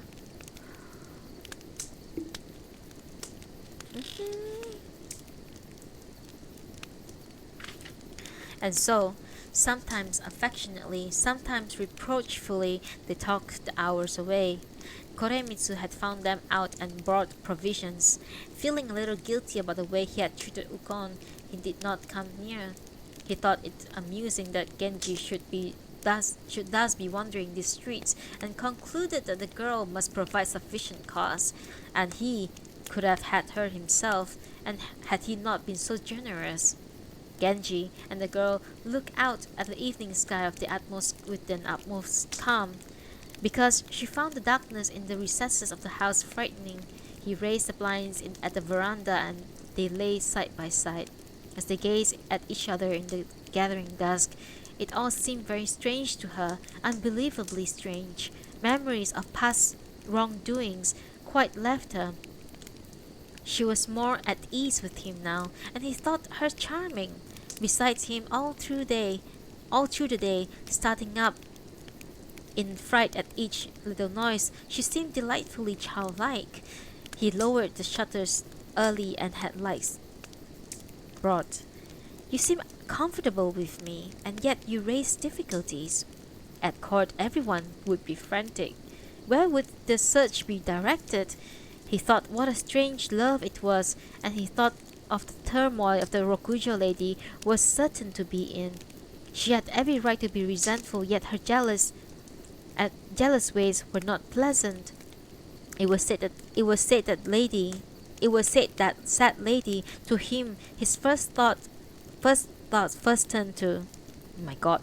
It was said that sad lady to whom his thoughts first turned. Here was this girl beside him, so simple and undemanding, and the other was so impossibly forceful in her demands. How he wished he might in some measure to have his freedom. It was past midnight. He had been asleep for a time now when an exceedingly beautiful woman appeared by his pillow. "You do not even think of me visiting when you're so much on my mind. Instead, you go off running with someone who has nothing to recommend her, and raise a great stir over her. It's cruel, intolerable." She seemed about to shake the girl from her sleep. He awoke, feeling as if he were in the power of some malign being. The light had gone out. In great alarm, he unsheathed his sword and awakened Ukon. She too seemed frightened. Go out to the gallery and wake the guard. Have him bring a light. It's much too dark. He forced a smile. You're behaving like a child. He clapped his hands, and a hollow echo answered. No one seemed to hear. The girl was trembling violently. She was bathed in sweat and as if in a trance and quite bereft of her senses. She's such a timid little thing, said Ukon. Frightened when there's nothing at all to be frightened of. This must be dreadful for her. Yes, poor thing, thought Genji. She did seem so fragile, and she had spent the whole day gazing up the sky. I'll go get someone. What a frightful echo! You stay here with her. He pulled Ukon to the girl's side. The lights in the west gallery had gone out. There was a gentle wind. He had a few people with him. They were asleep. They were there. There were 3 in number, a young man who was one of his intimates, and who was the son of the steward here, a court page, and the man who had been his intermediary in the matter of evening faces. He called out. Someone answered and came up to him. Bring a light, wake the other, and shout and twang your bowstring. What do you mean? Going to sleep in a deserted house? I believe Lord Koremitsu is here. He was, but he said he had no orders and would come again at dawn. An elite guardsman, the man was very adept at bow twanging.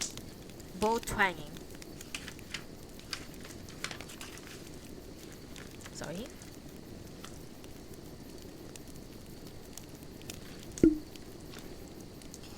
He went off with a shouting and fire match at court.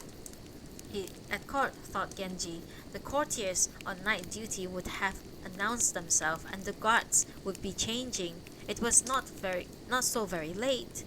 He felt his way back inside. The girl was as before, and Ukon lay his face down at her side. What is this? You are a fool to let yourself to be so frightened. Are you worried about the fox spirit that come out and play tricks in deserted houses? But you need not worry. They won't come near me. He pulled her to her knees.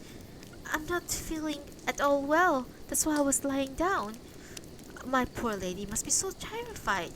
She is indeed, and I can't think why. He reached for the girl. She was not breathing.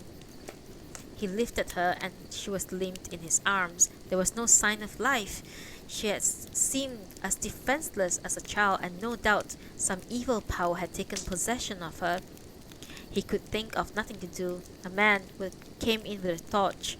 Ukon was not prepared to move, and Genji himself pulled out the curtain frames to hide the girl. Bring the light closer. It was the utmost unusual order.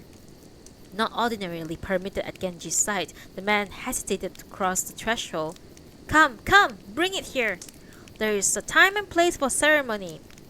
In the torchlight, he had a fleeting glimpse of the figure by the girl's pillow. It was the woman in his dream. It faded away like an apparition in an old romance. In all the fright and horror, his confused thoughts centered upon this girl. There was no room for thoughts of himself. He knelt over her and called out to her, but she was cold and had stopped breathing. It was too horrible. He had no confidant to whom he could turn to for advice. It was the clergy one thought of first on such occasions. He had been so brave and confident, but he was so young, and this was too much for him. He clung to the lifeless body. Come back, my dear, don't do this awful thing to me. But she was cold and no longer seemed human. The first paralyzing terror had left Ukon. Now she was writhing and wailing. Genji remembered a devil a certain minister had encountered in the grand hall. She can't possibly be dead. He found the strength to speak sharply. All this noise in the middle of the night. You must try to be a little quieter. But it had been too sudden. He turned again to the torchbearer. There is someone here who seemed to have had a very strange seizure.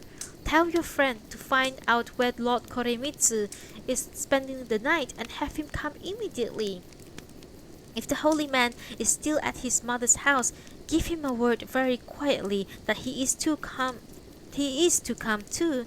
His mother and the people with her are not to hear. She does not approve of this sort of adventure. He spoke calmly through, but his mind was in a turmoil.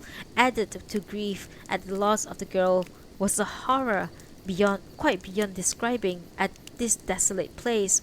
It would be past midnight. The wind was higher and whistled more dully in the pines. There came a strange, hollow call for a bird. Might it be an owl? All was silence, terrifying solitude. He should not have chosen such a place, but it was too late now. Trembling violently, Ukon clung to him. He held her in his arms, wondering if she might be about to follow her lady. He was the only rational one present, and he could think of nothing to do. The flickering light wandered here and there. The upper parts of the screens behind them were in darkness, the lower parts fitfully in the light. There was a persistent creaking, as if someone coming up behind them. If only Koremitsu would come. But Koremitsu was a nocturnal wanderer without a fixed abode, and the man had to search for him in numerous places. The wait for dawn was like the passage of 1,000 nights. Finally, he heard a distant crowing. What legacy from a former life could have brought him to this mortal peril? He was being punished for a guilty love, his fault and no one else's, and his story would be remembered in infamy through all the ages to come. There were no secrets. Strive through one might to have them. Soon everyone would know, from his royal father down, and the lowest court pages who would be talking, and he would gain immortality as the model of the complete fool. Finally, Lord Koremitsu came. He was the perfect servant who did not go against his master's wishes in anything at all at any time. And Genji was angry that on this night of all nights he should have been away, and slow in answering the summons, calling him inside. Even so, he could not immediately find the strength to say what must be said. Ukon burst into tears, the full horror of it all coming back to her in the sight of Koremitsu.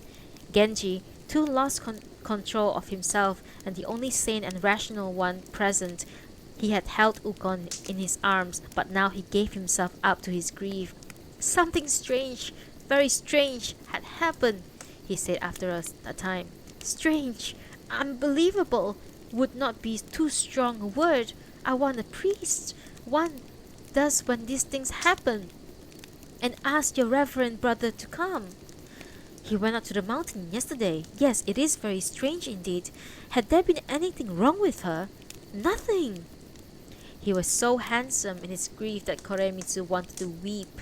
An older man who had had everything happen to him and knows what to expect can be dependent upon in a crisis, but they were both young and neither had anything to suggest. Koremitsu finally spoke. We must not let the caretaker know.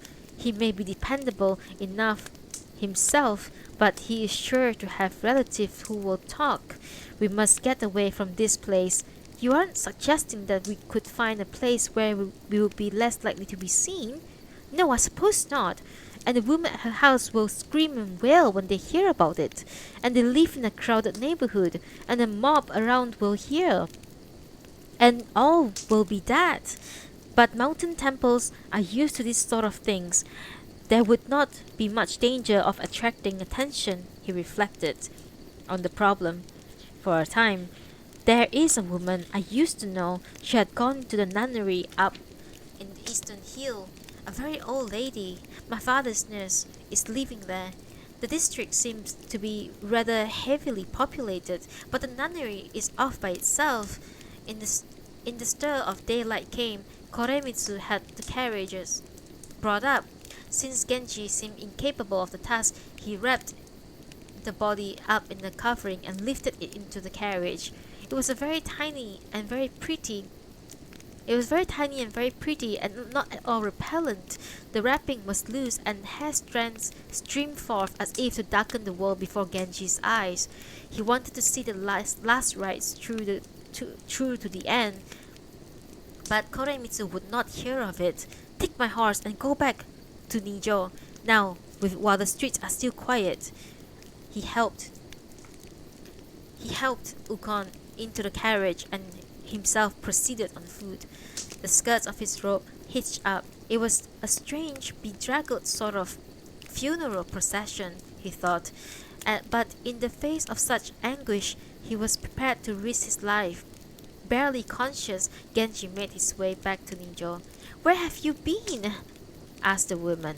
"You are not looking at all well." He did not answer. Alone in his room, he pressed a hand to his heart. Why had he not gone to the others? What would she think if she were to come back to life? She would think that he had abandoned her. Self-reproach filled his heart to breaking. He had a headache and feared that he had a fever. Might he too be dying? The sun was high, and still he did not emerge. Thinking it all very strange, the woman pressed breakfast upon him. He could not eat. A messenger reported that the emperor had been troubled by his failure to appear the day before. His brother-in-law came calling, "Come in, please, just for a moment." He received only Tono Chujo, but kept a blind between them. "My old nurse fell seriously ill and took her vows in the 5th month or so. Perhaps because of them, she seemed to recover. But recently she had relapsed. Someone came to ask if I would not call on her at least once more. I thought I really must go and see an old and dear servant who was on her deathbed, and so I went. One of her servants was ailing, and quite suddenly, before he had time to leave, he died. Out of the deference to me, they waited until night to take the body away. All this I learned later. It would be very improper for me to go to the court with all these festivities coming up, I thought, and so I stayed away. I have a headache since early this morning. Perhaps I have caught a cold. I must apologize." "I see. I shall inform your father. He sent out a search party during the concert last night and really seemed to be upset." Tono Chujo turned to go and abruptly turned back. "Come now, what sort of brush did you really have? I don't believe a word of it." Genji was startled, but managed to show off nonchalance. You need not go into the details. Just say that I suffered an unexpected defilement. Very unexpected, really." Despite his cool manner, he was not up to facing people. He asked a younger brother-in-law to explain in detail his reason for not going to court. He got off a note to Sanjo with a similar explanation. Koremitsu came in the evening, having announced that he suffered a defilement. Genji had callers remain outside, and there were a few people in the house. He received Koremitsu's immediately. "Are you sure that she's dead?" He pressed a sleeve to his eyes. Koremitsu too was in tears. "Yes, I fear she is most certainly dead.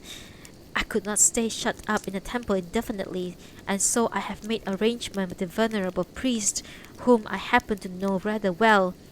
Tomorrow is a good day for a funeral." "And the other woman?"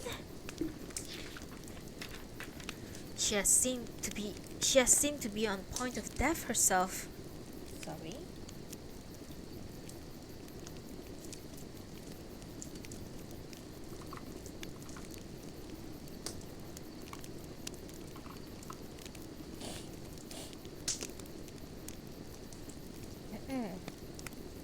Sorry. She seemed on the point of death herself. She does not want to be left behind by her lady. I was afraid this morning that she would throw herself over a cliff. She wanted to tell the people at Gojo, but I persuaded her to let us have a little more time.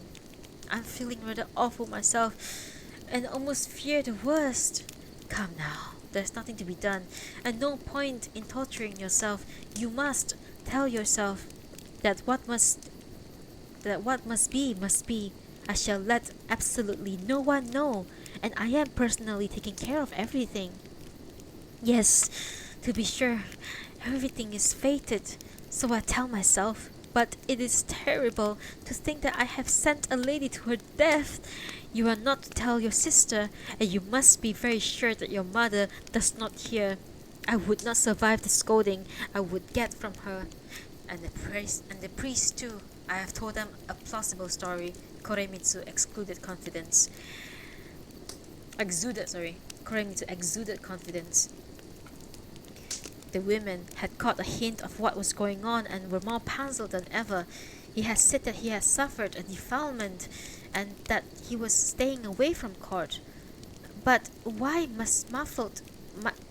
these muffled lamentations? Genji gave instructions for the funeral. You must make sure that nothing goes wrong. Of course! No great ceremony seems called for. Koremitsu turned to leave. I know you won't approve, said Genji, a fresh wave of grief sweeping over him. But I will regret it forever if I don't see her again. I'll go on horseback. Very well, if you must. In fact, Koremitsu thought the proposal very ill-advised. Go immediately and be back while it is still early. Genji set out in the travel robes that he had kept ready for his recent amorous excursions. He was in the bleakest despair. He was on a strange mission, and the terrors of the night turned before made him consider turning back. Grief urged him on. If he did not see her once more, when in another world might be hope to see her as she had been? He had with him only Koremitsu and the attendant of the first encounter. The road seemed a long one. The moon came out. 2 nights passed full. They reached the river.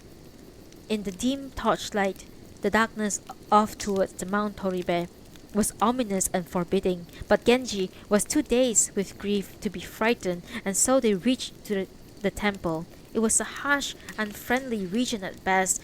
The board hut and chapel where the nun pursued her austerities were lonely beyond description. The light at the altar came dimly through cracks. Inside the hut a woman was weeping. In the outer chamber, 2 or 3 priests were conversing and invoking the holy name in low voices. Vespers seemed to have ended in several temples nearby. Everything was quiet. There were lights, and there seemed to be clusters of people in direction of Kiyomizu. The grand tones in which the worthy monk, the son of the nun, was reading sutra brought on what Genji thought must be the full flood tide of his tears. He went inside. The light was turned away from the corpse. Ukon lay behind the screen. It must be very terrible for her, thought Genji. The girl's face was unchanged and very pretty. Won't you let me hear your voice again? He took her hand. What is it that made me give you all my love for so short a time and then made you leave me to this misery? He was weeping uncontrollably. The priest did not know who he was. They sensed something remarkable, however, and felt their eyes mist over. Come with me to Nijo, he said to Ukon. We have been together since I was very young. I never left her side, not for a single moment. Where am I to go now? I will have to tell the others what had happened. As if this weren't enough, I will have to put up with their accusations. She was sobbing. I want to go with her. This is only natural, but it is the way of the world. Parting is always sad. Our lives must end, early or late. Try to put your trust in me. He comforted her with the usual homilies, but presently his real feelings came out. Put your trust in me. When I fear I have not long to leave myself, he did not after all seem likely to be much help. It will soon be light, said Koremitsu. We must be on our way. Looking back again, his heart near breaking, Genji went out. The way was heavy with dew, and the morning mists were thick. He scarcely knew where he was. The girl was exactly as she had been that night. They had exchanged robes, and she had on a red singlet of his. What might it have been in other lives that had brought them together? He managed only with great difficulty to stay in his saddle. Koremitsu was at the reins. As they came to the river, Genji fell from the horse and was unable to remount. So I am to die by the wayside? I doubt that I can go on. Koremitsu was in a panic. He should not have permitted this expedition. However, strong Genji's wishes, dipping his hands into the river, he turned and made supplication to Kiyomizu. Genji somehow pulled himself together, silently invoking the holy name. He was seen back to Nijo. The women were very much upset by these untimely wanderings. Very bad, very bad. He has been so restless lately, and why should he have gone out again when he was not feeling well? Now, genuinely ill, he took to his bed. 2 or 3 days passed, and he was visibly thinner. The emperor heard of the illness and was much alarmed. Continuous prayers were ordered in this shrine and that temple. The varied rites, Shinto and Confucian and Buddhist were beyond counting. Genji's good looks have been such as to arouse forebodings. All through the court it was feared that he would not live much longer. Despite his illness, he summoned Ukon to Nijo and assigned her room near to his. Koremitsu composed himself sufficiently to be of service to her, for he could see that she had no one else to turn to. Choosing times when he was feeling better, Genji would summon her for a talk, and she was accustomed to life at Nijo. Dressed in deep mourning, she was a somewhat stern and forbidding young woman, but not without her good points. It lasted such a very little while. I fear I will be taken too. It must be dreadful for you, losing your only support. I had thought that as long as I lived, I would see to all your needs, and it seems sad and ironical that I should be on the point of following her. He spoke softly, and there were tears in his eyes. For Ukon, the grief had been hard enough to bear, and now she feared that a new grief might be added to it. All through the Nijo mansion, there was a sense of helplessness. Emissaries from court were thicker than raindrops. Not wanting to worry her father, Genji fought to control himself. His father-in-law was extremely solicitous and came to Nijo every day.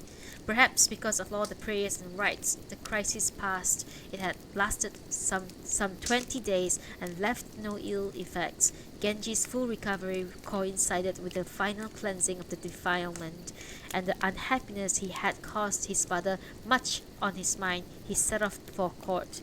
His father-in-law, the minister, then took him to Sanjo with many an admonition along the way.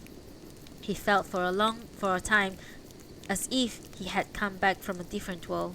By the end of the 9th month, he was his old self once more. He had lost weight, but emaciation only made him handsomer. He spent a great deal of time gazing into space, and sometimes he would weep aloud. He must be in the clutches of some malign spirit, thought the women. It was all the most peculiar. He would summon Ukon on quiet evenings. I don't understand it all. Why did she so insist on keeping her name from me? Even if she was a fisherman's daughter, it was cruel of her to be so uncommunicative. It was as if she did not know how much I loved her. There was no reason for keeping it secret, but why should she tell you about her significant self? Your attitude seems strange from the beginning. She used to say that she hardly knew whether she was waking or dreaming. Your refusal to identify yourself, helped her guess who you were. It hurt her that you should belittle her by keeping your name from her. An unfortunate contest of wills. I did not want anything to stand between us, but I must always be worrying about what other people will say. I must refrain from things my father and all the rest of them might take me to task for. I am not permitted the smallest indiscretion. Everything is exaggerated so. The The little incident of the evening faces affected me strangely, and I went to a great trouble to see her. There must have been a bond between us, a love doomed from the start to be fleeting. Why should it have been taken such complete possession of me, and made me find her so precious? You must tell me everything. What point is there in keeping secrets now? I mean, to make to make offerings every week, and I want to know in whose name I'm making them. Yes, of course. Why have secrets now? It is only that I do not want to slight what she made so much of. Her parents are dead. Her father was a guards captain. She was his special pet. But his career did not go well, and his life came to an end early, and a disappointing end. She somehow got to know Lord To no Chujo. It was when he was still a lieutenant. He was very attentive for 3 years or so. And then about last autumn, there was a rather awful threat from his father-in-law's house. She was ridiculously timid and it frightened her beyond all reason. She ran off and hid herself at her nurse's in the western part of the city. It was a wretched little hovel of a place. She wanted to go off into the hills, but the directions she had in mind had been a taboo since New Year's. So she moved to the odd place where she was so upset to have you find her. She was more reserved and withdrawn than most people, and I feared that was her unwillingness to show her emotions may have seemed cold. So it was true. Affection and pity well up yet more strongly. He once told me of a lost child. Was there such a one? Yes, a very pretty little girl, born 2 years ago last spring. Where is she? Bring her to me without letting anyone know. It would be such a comfort. I should tell my friend Tono Chujos, I suppose. But why invite criticism? I doubt that anyone would reprove me for taking a child. You must think up a way to get around the nurse. It would make me very happy if you were to take the child. I would hate to have her left where she is. She is there because we have no competent nurses in the house where you found us. The evening sky was serenely beautiful. The flowers below the veranda were withered. The songs of the insects were dying too, and autumn tints were coming over the maples. Looking out upon the scene, which might have been a painting, Ukon thought of what a lovely asylum she had found herself. She wanted to avert her eyes at the thought of the house of the evening faces. A pigeon called, somewhat discordantly, from a bamboo thicket. Remembering how the same call had frightened the girl in the deserted villa, Genji could see the little figure as if an apparition were there before him. How old was she? She seemed so delicate, because she was not long for this world, I suppose. 19, perhaps? My mother, who was her nurse, died and left me behind. Her father took a fancy to me, so we grew up together, and I never once left her side. I wonder how can I go on without her. I am almost sorry that we worked so close. She seemed so weak, but I can see now that she was a source of my strength.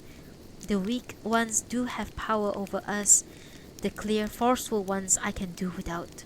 I am weak, indecisive by nature myself, and a woman who is quiet and withdrawn and follows the wishes of a man even to the point of letting herself be used as much the greater appeal. A man can shape and mold her as he wishes, and becomes fonder of her all the while. She was exactly what you wished for, sir. Ukon was in tears. The thought makes me the loss seems greater. The sky had clouded over and a chilly wind had come up. Gazing off in the distance gently, Genji said softly, "One see the clouds of smoke that rose from the pyre, and suddenly the evening sky seems nearer. In the 8th month, the 9th month, the nights are long," he whispered and laid down. And, ladies and gents, we are done for the day. That's the end of chapter 2. And I have promised myself not to read more than 3 hours if I can.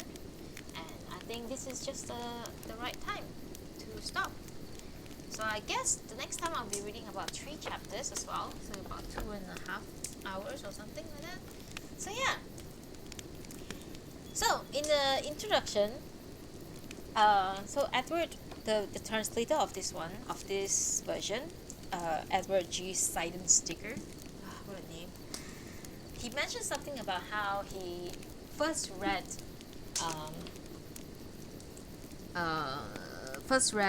the translation for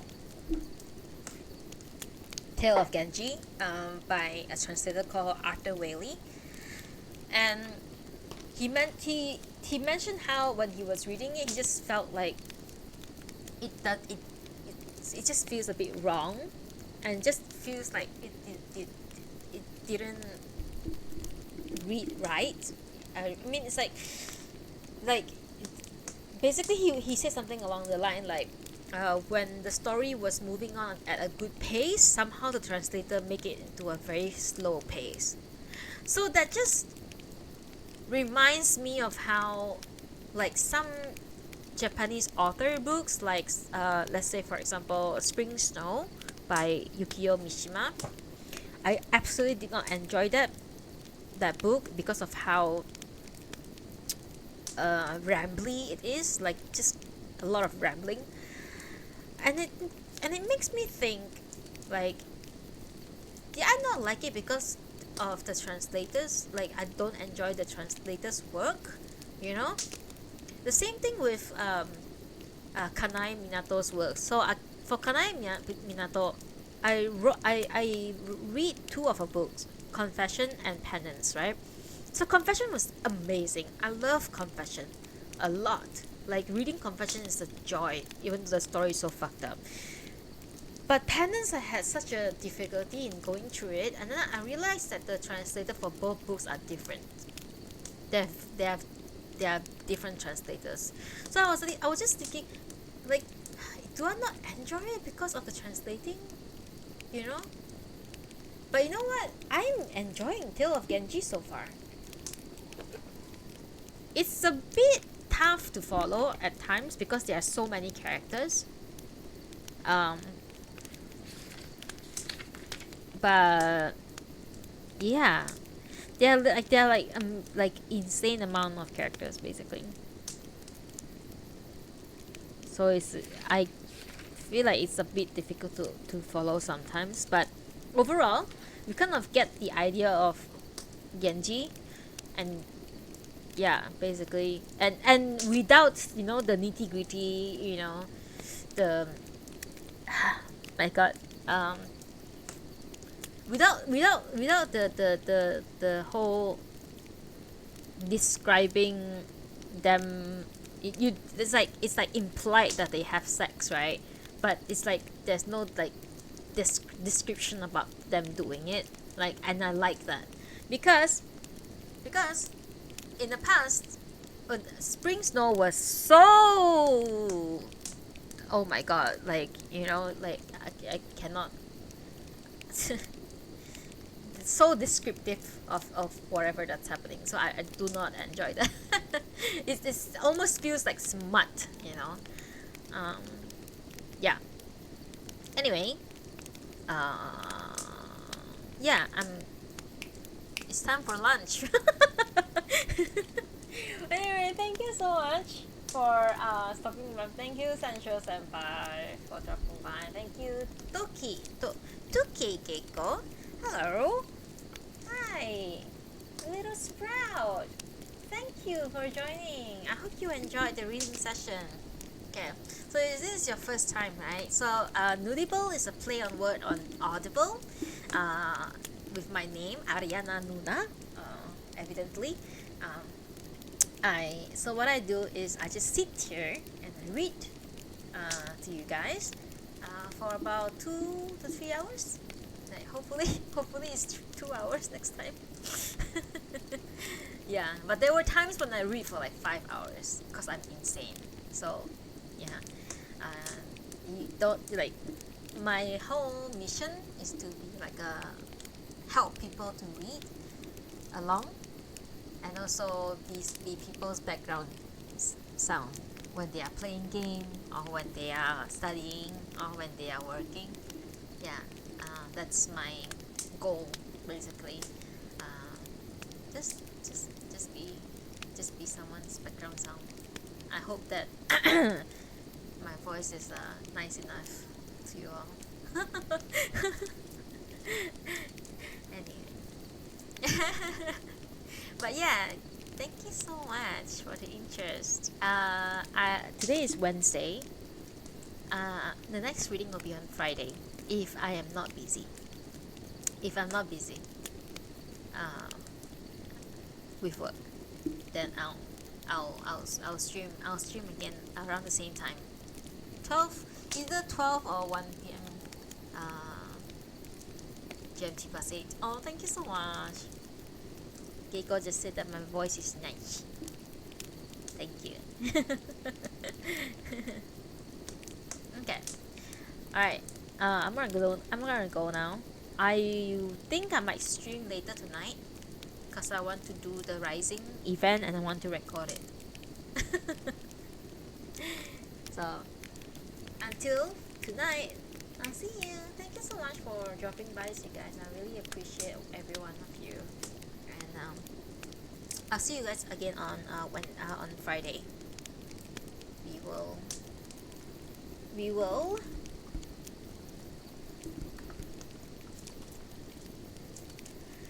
thank you so much. I'll see you guys on Friday. We'll continue reading the Tale of Genji, chapter 3. Until then, I'll see you. Bye bye. Have you ever had a dream that you could know you want to know